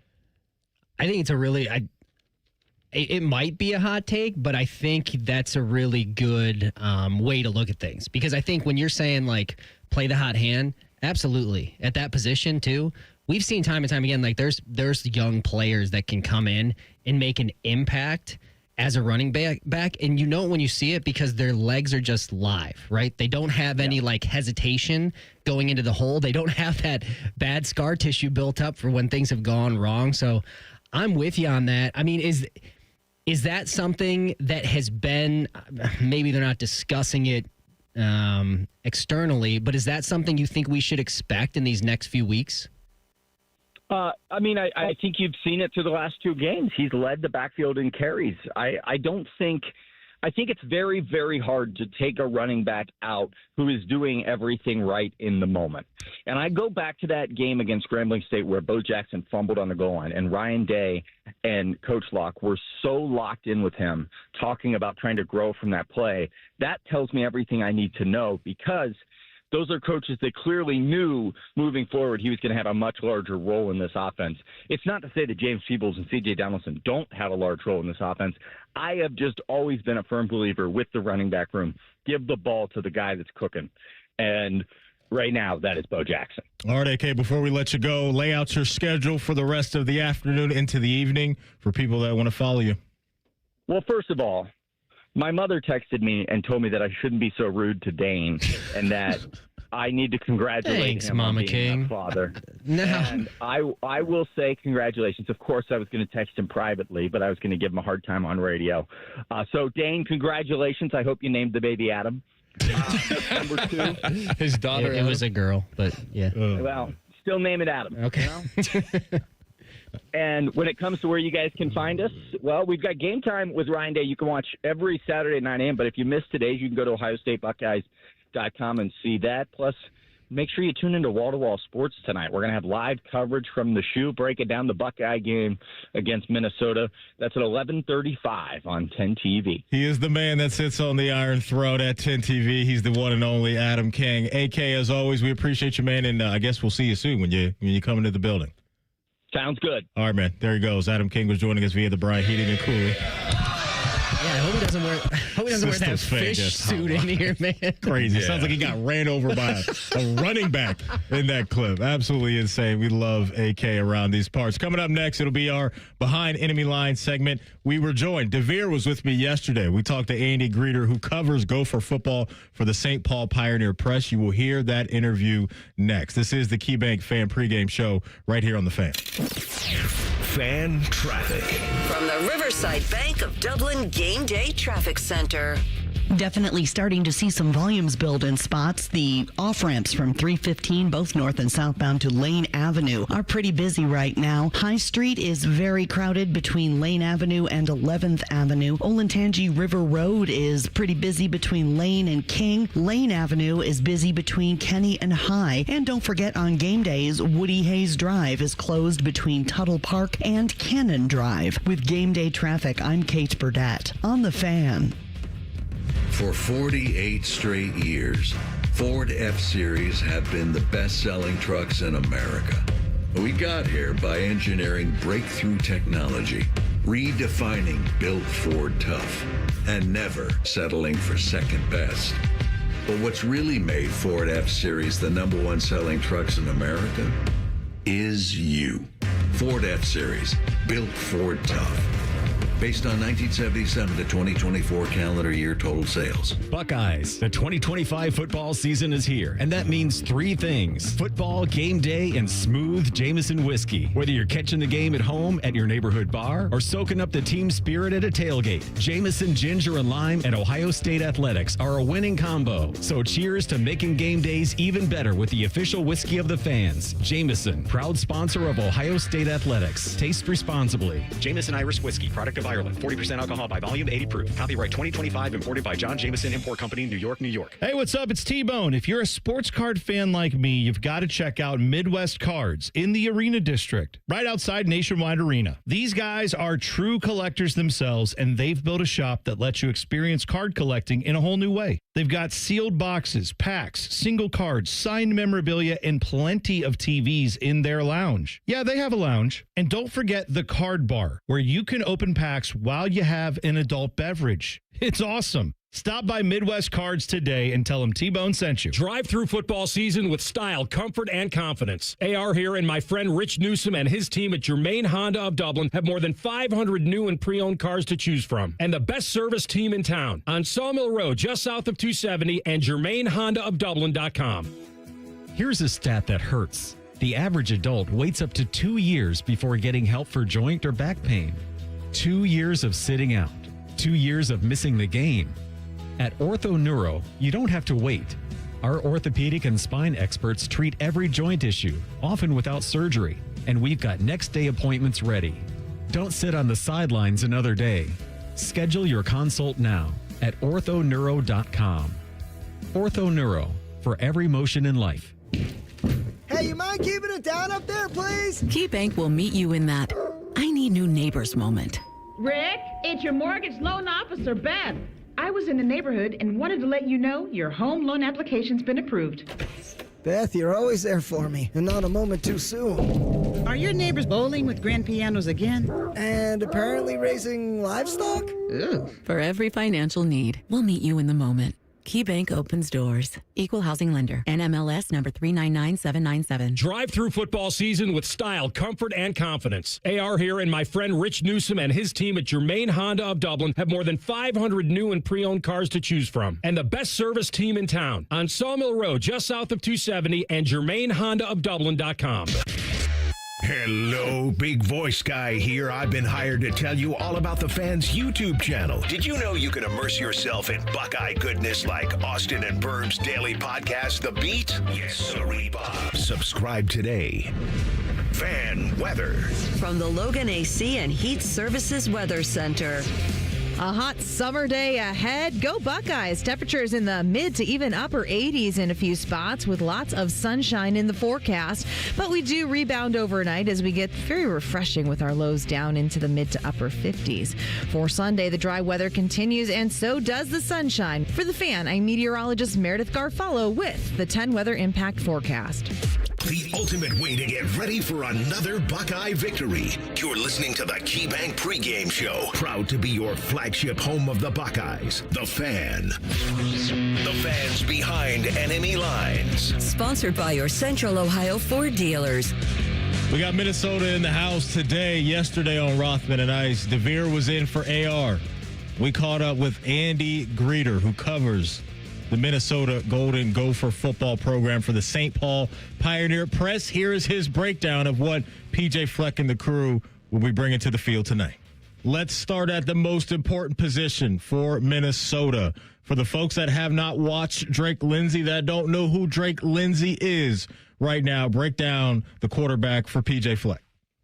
Yeah, he's a redshirt freshman who won Big Ten Freshman of the Week last week for throwing for over 300 yards and 3 touchdowns and no picks, and a 14-0 comeback win to win 31-28 against Rutgers last week.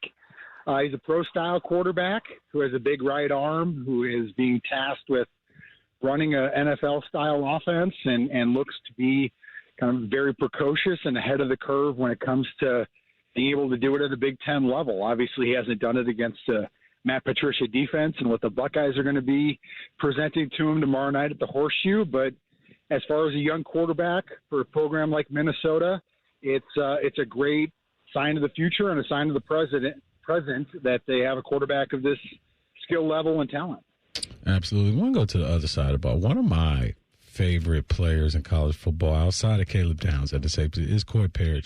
I think a lot of Ohio State fans might not understand the gravity or, what type of player this sophomore is. I mean, I know he was one of the best players in high school, had 5 picks as a freshman. And for Ohio State fans listening, Caleb Downs was the preseason safety. It was him and another safety as preseason All-American. Corey Parrish was right at the second team preseason All-American. Can you give some insight about what kind of leader he is and how he's leading his defense this year?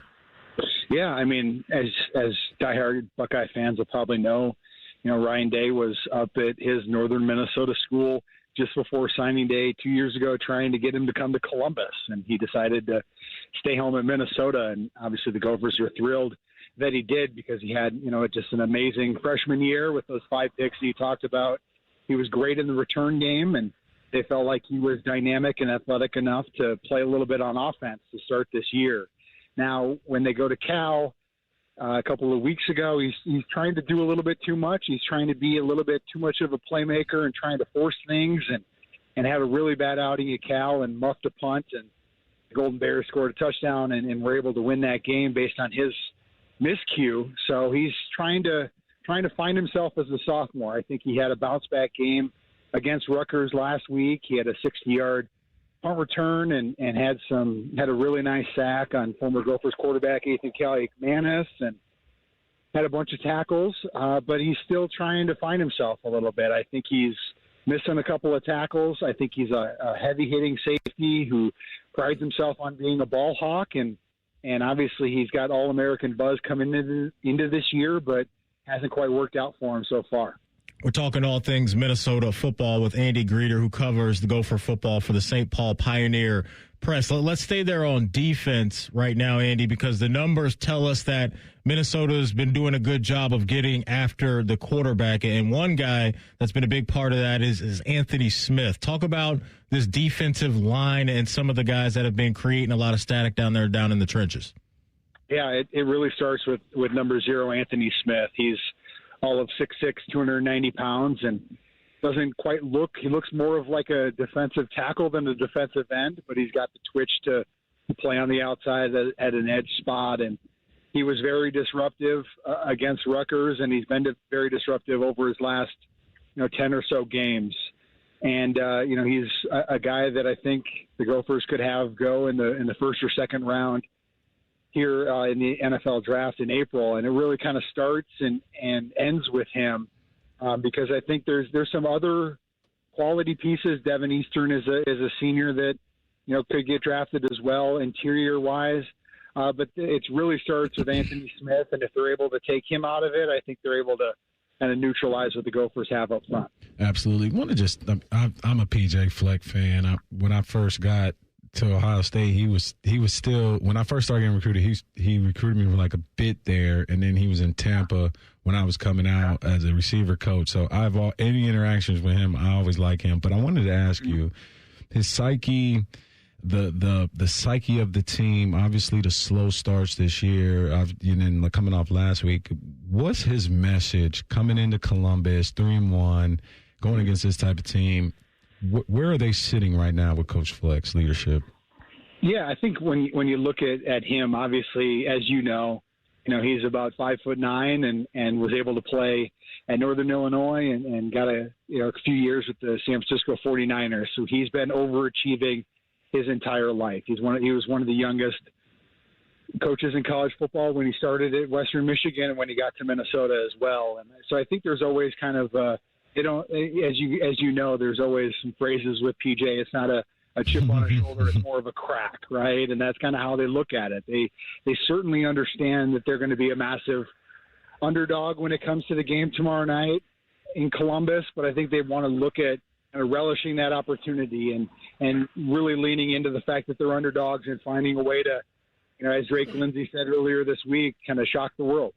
Andy, when it comes to playmakers around Drake Lindsay, who are some guys we should be looking out for? I mean, you touched on it. This Buckeye defense has been really, really good so far. So points and the big chunk plays are really hard to come by. But the guys that could help Drake Lindsay, who are some names to watch? Yeah, well, I mean, first and foremost, it's probably what's the availability going to be with Darius Taylor, their dynamic running back, who's also really good out of the backfield. He hurt his hamstring a couple of weeks ago. He's been out for a number of weeks. We'll see. They're very guarded when it comes to injuries. We'll see if he's able to go. I don't think he will be, but we'll see. So without him, really turns to some of the pass catchers, right? I think you look at like a Javon Tracy, transfer from Miami of Ohio. He's been a threat. Galen Smith, another young wide receiver from Minnesota.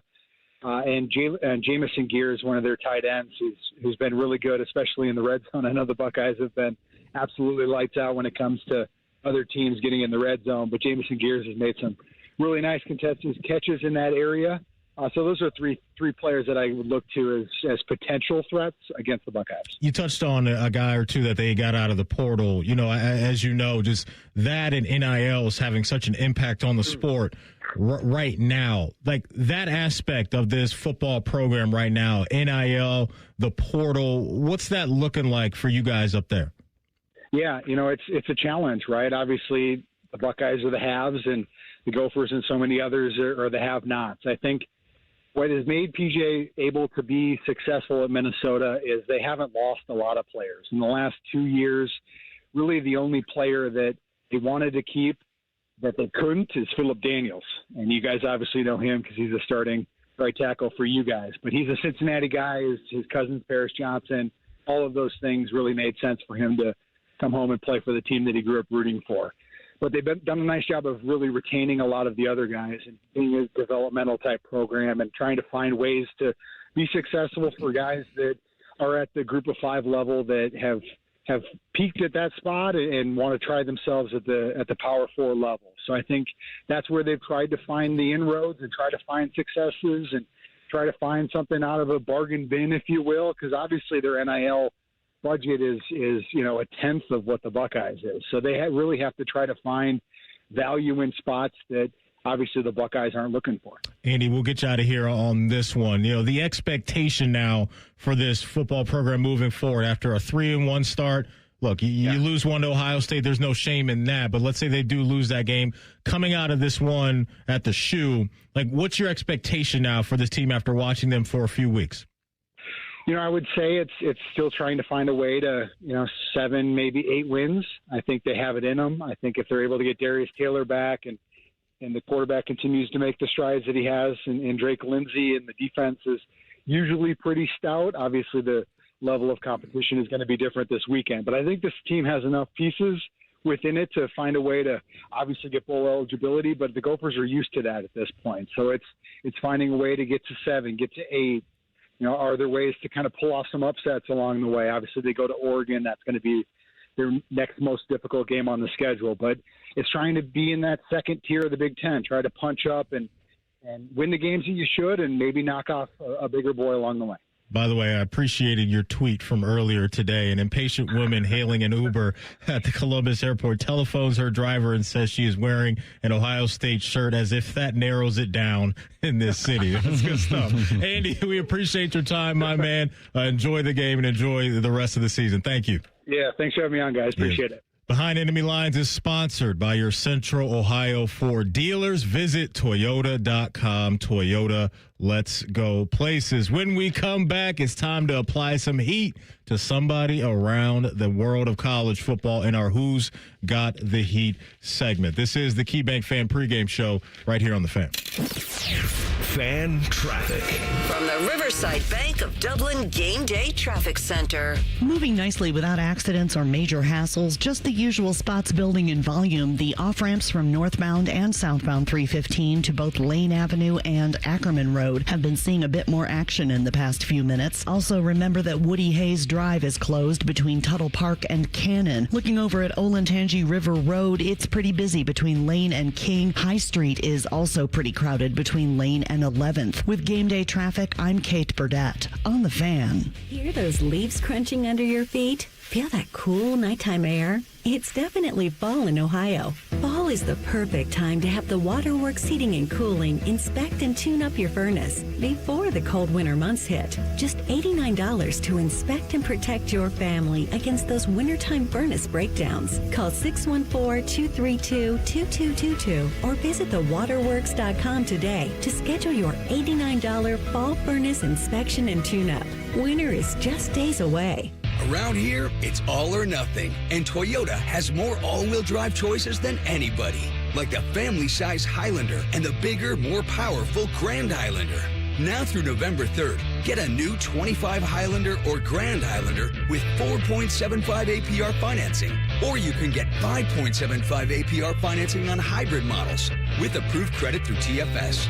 Plus, you get 2 years no-cost maintenance. For complete details, go to Toyota.com. Toyota, let's go places. With rates lower than the national average, plus special rates on balance transfers, a BMI Federal Credit Union Visa Platinum or Visa with Rewards credit card would be the perfect card for your wallet. Visit bmifcu.org/visa for more details and to apply today. Hey, what's up? It's T-Bone. If you're a sports card fan like me, you've got to check out Midwest Cards in the Arena District, right outside Nationwide Arena. These guys are true collectors themselves, and they've built a shop that lets you experience card collecting in a whole new way. They've got sealed boxes, packs, single cards, signed memorabilia, and plenty of TVs in their lounge. Yeah, they have a lounge. And don't forget the card bar, where you can open packs while you have an adult beverage. It's awesome. Stop by Midwest Cards today and tell them T-Bone sent you. With rates lower than the national average, plus special rates on balance transfers, a BMI Federal Credit Union Visa Platinum or Visa with Rewards credit card would be the perfect card for your wallet. Visit bmifcu.org/visa for more details and to apply today.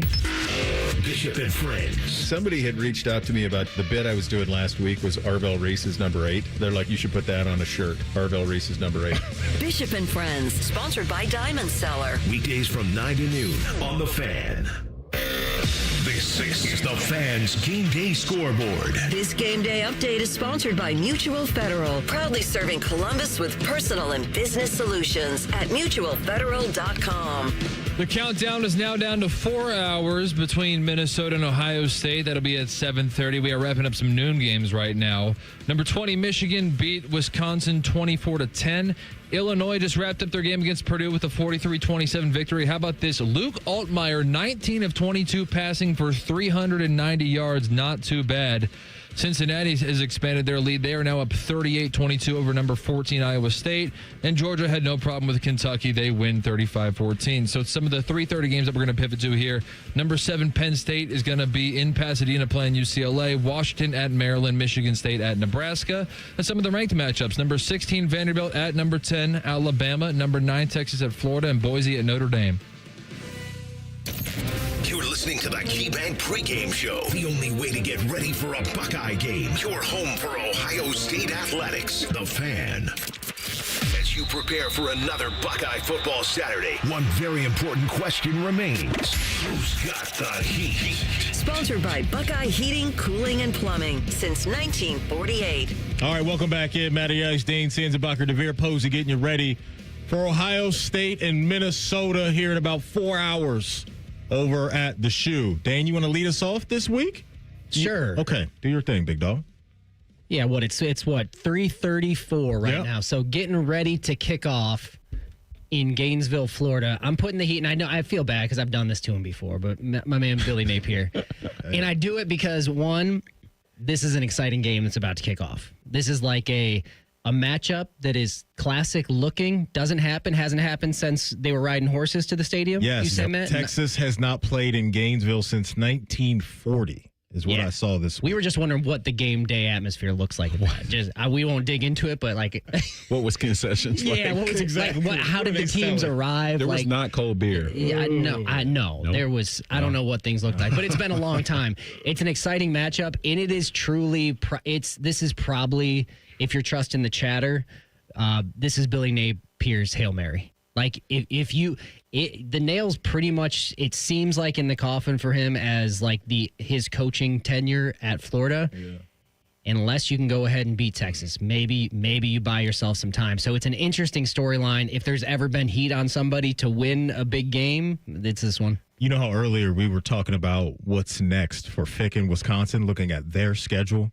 For Florida, it's wild what they got to deal with. They host Texas today. Next game next week, you go into arguably the toughest environment in sports at Texas A&M at Kyle Field. And then you host Georgia. You still have Ole Miss, Tennessee, and Florida State on their schedule. So a handful of ranked opponents after this one. And I think this will be interesting to see what we get from Arch Manning in this game, too. Yeah. Another tough environment. How has he grown since he left the Shoe? Depot, you want to go next or you want me to go? Yeah, I'll go. Okay. So I'm going to put it on the pool here, Mike Loxley. Okay. So Maryland's head football coach. Here's the thing. He's been pretty much, responsible for Maryland's, resurgence into college football in terms of their entry to the Big Ten. It hasn't been going well. Well, this season, he's off to a 4-0 start. And they've beat FAU, NIU, Townsend, and a Wisconsin's team that seems to just be getting losses from all angles. They play Washington coming off an Ohio State loss. We know about DeMond Williams. We know about what we just saw last week and what we had to prepare for. To me, this is a under pressure heat moment for him because this could just start a landslide that could lead to him heading towards Billy Napier land, and he's holding on. Not the land you want to be in. That's not the land you want to be in down 75 South right now. And you're looking at Nebraska, UCLA, IU, Rutgers, Illinois, Michigan State coming up. This is his first big test, and I just think this week's,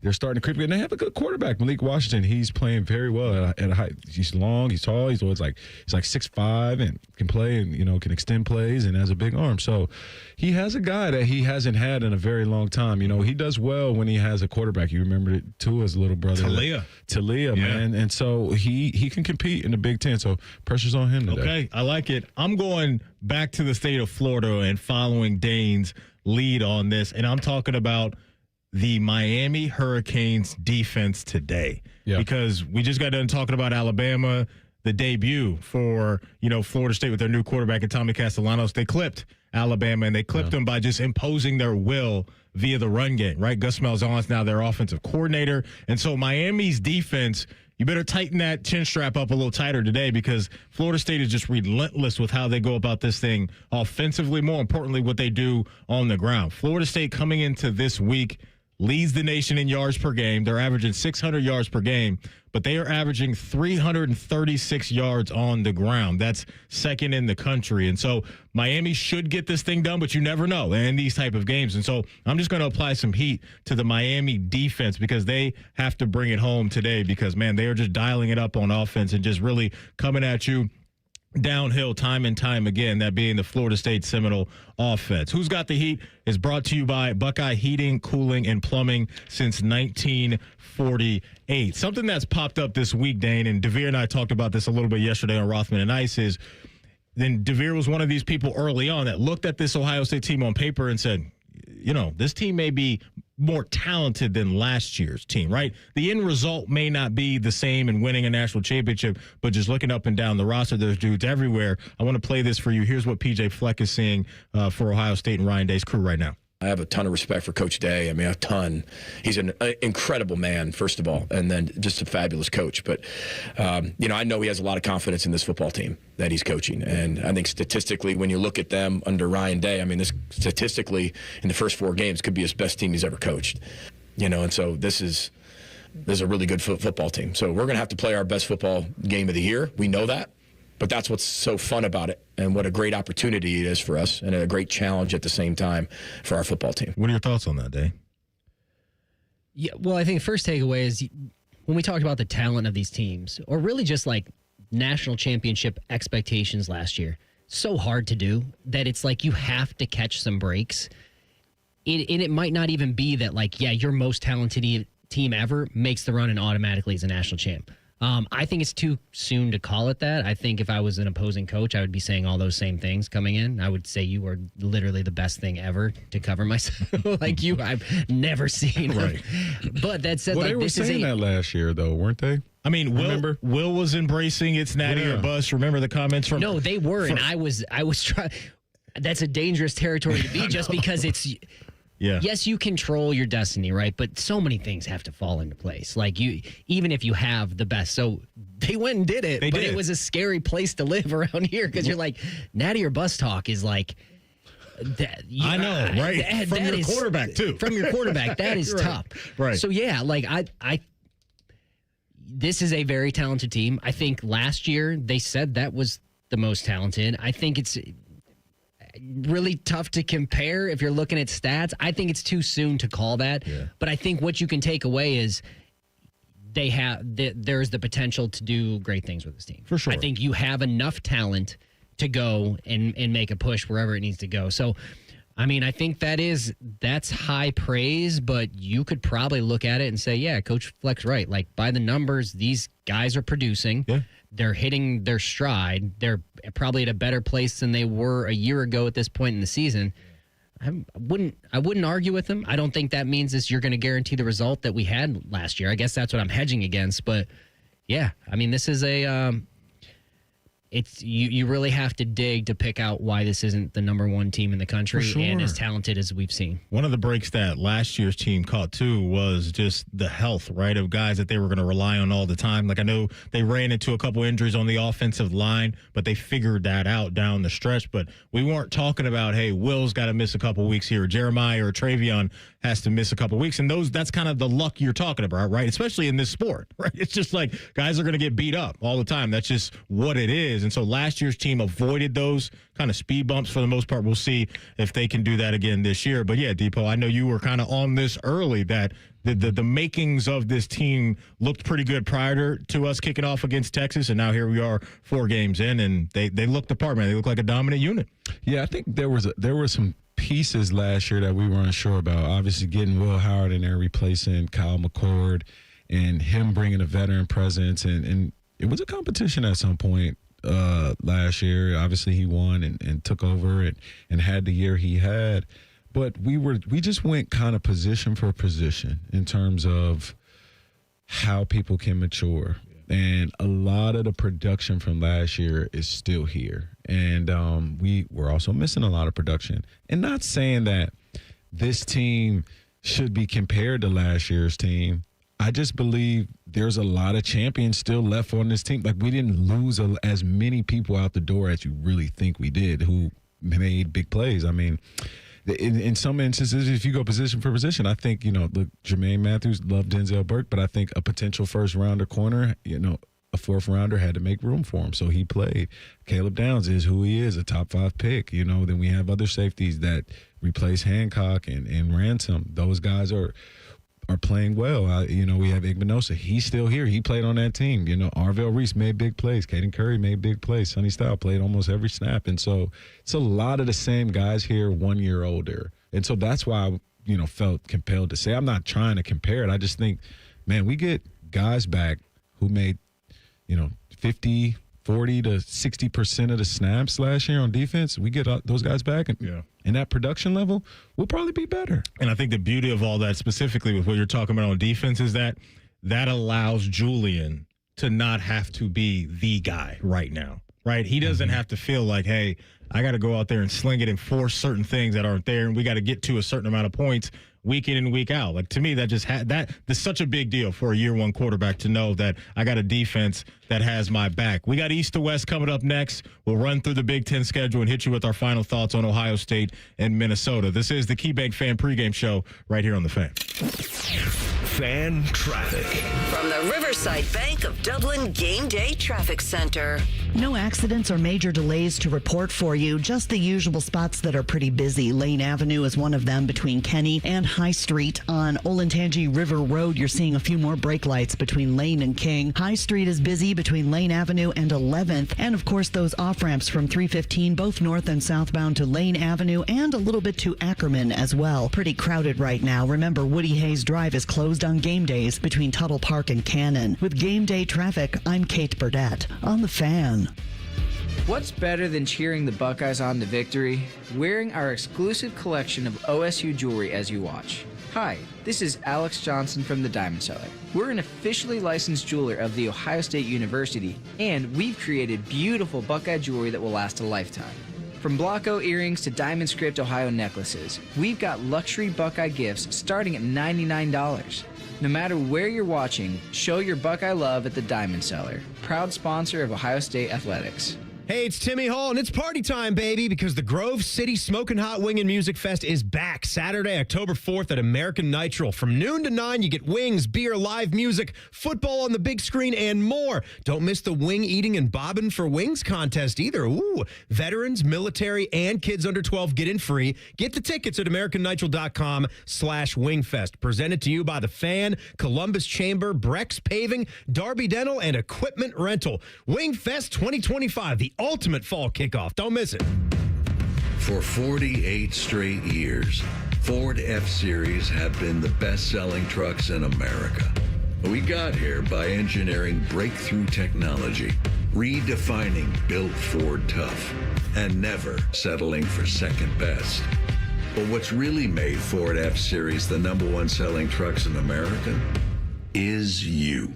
Ford F-Series, built Ford tough. Based on 1977 to 2024 calendar year total sales. Hey guys, it's Bobby Carpenter here. Are you feeling low energy, trouble focusing, less interest in the things you used to enjoy? How about this? Less strength.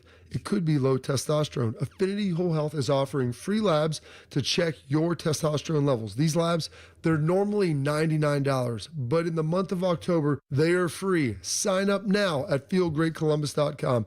Learn why I and thousands of other men trust the experts at Affinity Whole Health. Go to feelgreatcolumbus.com and feel like yourself again. Buckeyes, the 2025 football season is here, and that means three things: football, game day, and smooth Jameson whiskey. Whether you're catching the game at home, at your neighborhood bar, or soaking up the team spirit at a tailgate, Jameson Ginger and Lime at Ohio State Athletics are a winning combo. So cheers to making game days even better with the official whiskey of the fans. Jameson, proud sponsor of Ohio State Athletics. Taste responsibly. Jameson Irish Whiskey, product product of Ireland. 40% alcohol by volume, 80 proof. Copyright 2025, imported by John Jameson Import Company, New York, New York. Drive your dream car home today, no matter your credit history. Hey, it's Phil here at Capital Ford of Columbus and Whitehall. We proudly accept all credit types, good, bad, or none. Get pre-approved in minutes and hit the road with confidence. Get your new ride today. Call 614-861-7150 or shop our huge selection online at capitalfordofcolumbus.com. Your perfect ride is credit ready and waiting at Capital Ford of Columbus. Can't get enough of your favorite fan content? Good news, we're on all the digitals. Follow 971 The Fan on X, Facebook, YouTube, The Talk, and Gram. Your digital home for endless shenanigans. The Fan. Enjoy all the football this weekend, but remember to join us for Reaction Monday. Sponsored by the Roofing Guys. The Fan. The only way to do game day. This is the KeyBank pregame show, getting you ready for all things scarlet and gray. Your home of the Buckeyes, The Fan. It's The Fan's east to west. All right, welcome back in. This is the KeyBank Fan pregame show. Before we lay out the Big Ten schedule, a couple entertaining games in the 3:30 window have started. We got Vanderbilt taking on Bama in Tuscaloosa, and then Arch Manning and the Texas Longhorns are down in the Swamp. And early on in the first quarter, Florida has now taken the lead. One of their running backs just ran it in. It's 6-0. They haven't attempted yet the extra point. It's the first time Texas has worn face masks in the Swamp. So that's a fun fact. First time they've been there since 1940. But we were talking about this a little bit. Maybe they're getting in the way. They can't focus. So I don't know what. Right, maybe so. This environment, it looks like it's raining down there, right there in the Swamp. So we'll see how Arch Manning and the gang respond to being down early on in this matchup. No. Look at Jaden Baugh, though. No gloves. That's like the anti-DeVere. He got nothing on his arms. I love it. Well, in the rain, you got to do what you got to do in the rain, right? It's all about ball protection, and it looks like where Texas would have an advantage. Archie pushing it down the field. This Florida team has had issues guarding. It's gonna get muddy, and they're gonna have to run the football. That Florida rain just. Man, hopefully it's for Texas's sake. It's one of those Florida showers that comes in and out. You know, down there in Florida, it'll rain for 10 minutes and it'll move on. For their sake, I think they need that. So, yeah, this is could get interesting down there in the Swamp. Nice little 3:30 window coming at us today. Here's your Big Ten schedule for the rest of the afternoon into the evening. Illinois took care of business against Purdue. Final score of that one, 43-27. Michigan takes care of the Wisconsin Badgers at home. Final score of that one, 24-10. You got Penn State and UCLA right now. We'll see how Penn State responds after losing at home to Oregon and then having to go across the country to take on Nico and the crew. Washington goes into Maryland. That is about to kick off. And then you have UL Monroe taking on Northwestern. 4 o'clock, you'll get Michigan State taking on Nebraska. And then the nightcap is obviously Minnesota and Ohio State. Dane, Indiana not playing today after a nice little win. They get some rest here. Yeah, nice relaxing day around my house. We're no pressure around here. No, I think the interesting one to me that's in this window in the Big Ten is that Washington at Maryland. Because I think DeVere talked a little bit about Maryland earlier. I mean, I think they got something there. Good young quarterback too, and Washington coming in.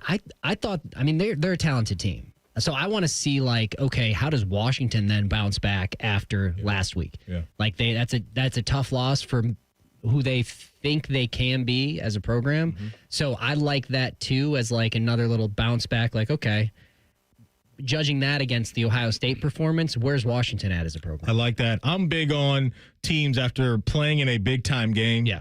And that being Penn State for me. So I'm talking about the emotional component of the game. How locked in are you coming out of that game at home? You lose it. It goes to overtime. Now you got to fly all the way out to California to play a team that we know is not very good, but just how sharp is Penn State? Is that one of those games where they let UCLA hang around or they just dominate? I can't wait to see what they do going out to Cali. I want to play this before we go because the quote lack of explosive plays has been in question from some Buckeye fans. Coach Day responded to some of that noise this week. Well, I think there's a lot that goes with it. You know, there certainly were plays that were designed to push the ball down the field, but coverage dictated that, you know, we had to either check the ball down or, you know, the second part of the route or whatever it might be. So we're always going to look to create explosive plays, but we also have to take what the defense gives us and be willing to do that. You know, I think just across the country, you're seeing a lot of defenses, you know, with a number of plays going down, you know, keep it in front, make them, you know, drive the entire field, not give up explosive plays. You know, I listened to Coach Fish's press conference, and it was like, you know, we're just going to keep it in front and make them work the ball all the way down the field. I thought they had a good game plan. But, you know, we also had 16 plays over 10 yards, which is good. And if we're finishing off the drives, and we're really efficient, that's what matters the most, which is a contrast to maybe where it was a few years ago when the clock stopped after first downs, when we were working more off a no huddle. The game was a little bit different, and you were seeing more plays and more points, but ultimately it's about efficiency and winning the game. So it's all cyclical, but, you know, we're always looking to be explosive, as you know. Fellas, for me right now, this is a non-issue. Like, I haven't watched these games and felt like this is a problem. No, that's was my exact takeaway. Like, I don't see, like, you're really reaching when you're trying to, like, find, well, the problem with Ohio State is their lack of explosive plays. I mean, but think about it. I mean, yes, on a very basic level, you're playing to win the game. And it's pretty much a roundabout way of how he's politely answering that question is what we're going to take what they give us. And defenses coming up against Ohio State, no matter who they are going to try to keep everything in front of them. Their whole goal is going to be, okay, well, we don't want to give up any big plays. That's very basic. I don't think you can measure an offense's success over, like, oh, the amount of explosive plays. Right. I mean, to me, when I look at that as a stat, it's more of a fun fact for a team, because you're always going to be what we think can give us the best chance to win this game is what we're going to do. If that's running the ball, if that's 10 yards at a time, it doesn't matter. Right. If they're going to give us this, we have to take it. And there's going to be very few times that teams are going to be heating up this Ohio State offense, bringing the house, leaving themselves exposed to it's just, right. We better settle in as Ohio State fans and just accept that right now. That it is going to be more rare, because offense or defenses that are preparing for you are not going to leave themselves exposed to those big plays. So yeah, I'm with you, Matty. This is a non-issue.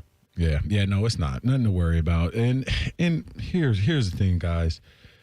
This is the new evolution of where this Ohio State team going, where Ryan Day's teams are going. They're going to be defense-led. It's weird that an offensive mind is going with that mindset, but guess what, guys? It won them a championship, so I'm okay with complimentary football, and I can't wait to see some of it tonight. It's just it's a sexy thing for fans to want, right? Yeah. Like, I totally understand. You want to go to a game, you want to watch a game, you want to watch Jeremiah pop one for 60-plus yards. Okay. You want to see Carnell Tate do that again. I think that will come in time. I think this team right now is playing really good complimentary football. They have the best defense in the country. They have a young quarterback that's being really efficient with really good weapons all around him. So on the move, on the fly this season, it was always going to be a little bit of a process on offense, and I think the process right now looks pretty doggone good. Dane, it's great to see you again, man. Go get some. How are you feeling? How's the sleep schedule looking? Good. Now? We're doing all right. Good to go? Yeah, second time around, you kind of get a better hang of it, and we're doing all right. Well, it's good to see you again. Depot, as always, great to see you again. Illinois next week. That will kick off at noon, so the three of us will be in here bright and early. Dane, you may not even be. That may be an all-nighter for you. Yeah. 6:30 kick for us next week. Be up. TLC, great to see you as always. Mm-hmm. Good job on the board. We're going to hand this thing over to my main man, Anthony Rothman, Dave Biddle, and Tim May as they continue to get you ready for Ohio State and Minnesota. This has been the KeyBank Fan Pregame Show right here on The Fan. Fan traffic. From the Riverside Bank of Dublin Game Day Traffic Center. Traffic continues to build as we get closer to kickoff. Lane Avenue, probably the busiest spot right now between Kenny Road and High Street. Olentangy River Road is busy between Lane Ave and King Avenue. High Street is pretty crowded between Lane Avenue and 11th. And the 315 off-ramps, both north and southbound to Lane Avenue, have been seeing quite a bit more action in the last few minutes. And of course, it's a game day, so Woody Hayes Drive is closed between Tuttle Park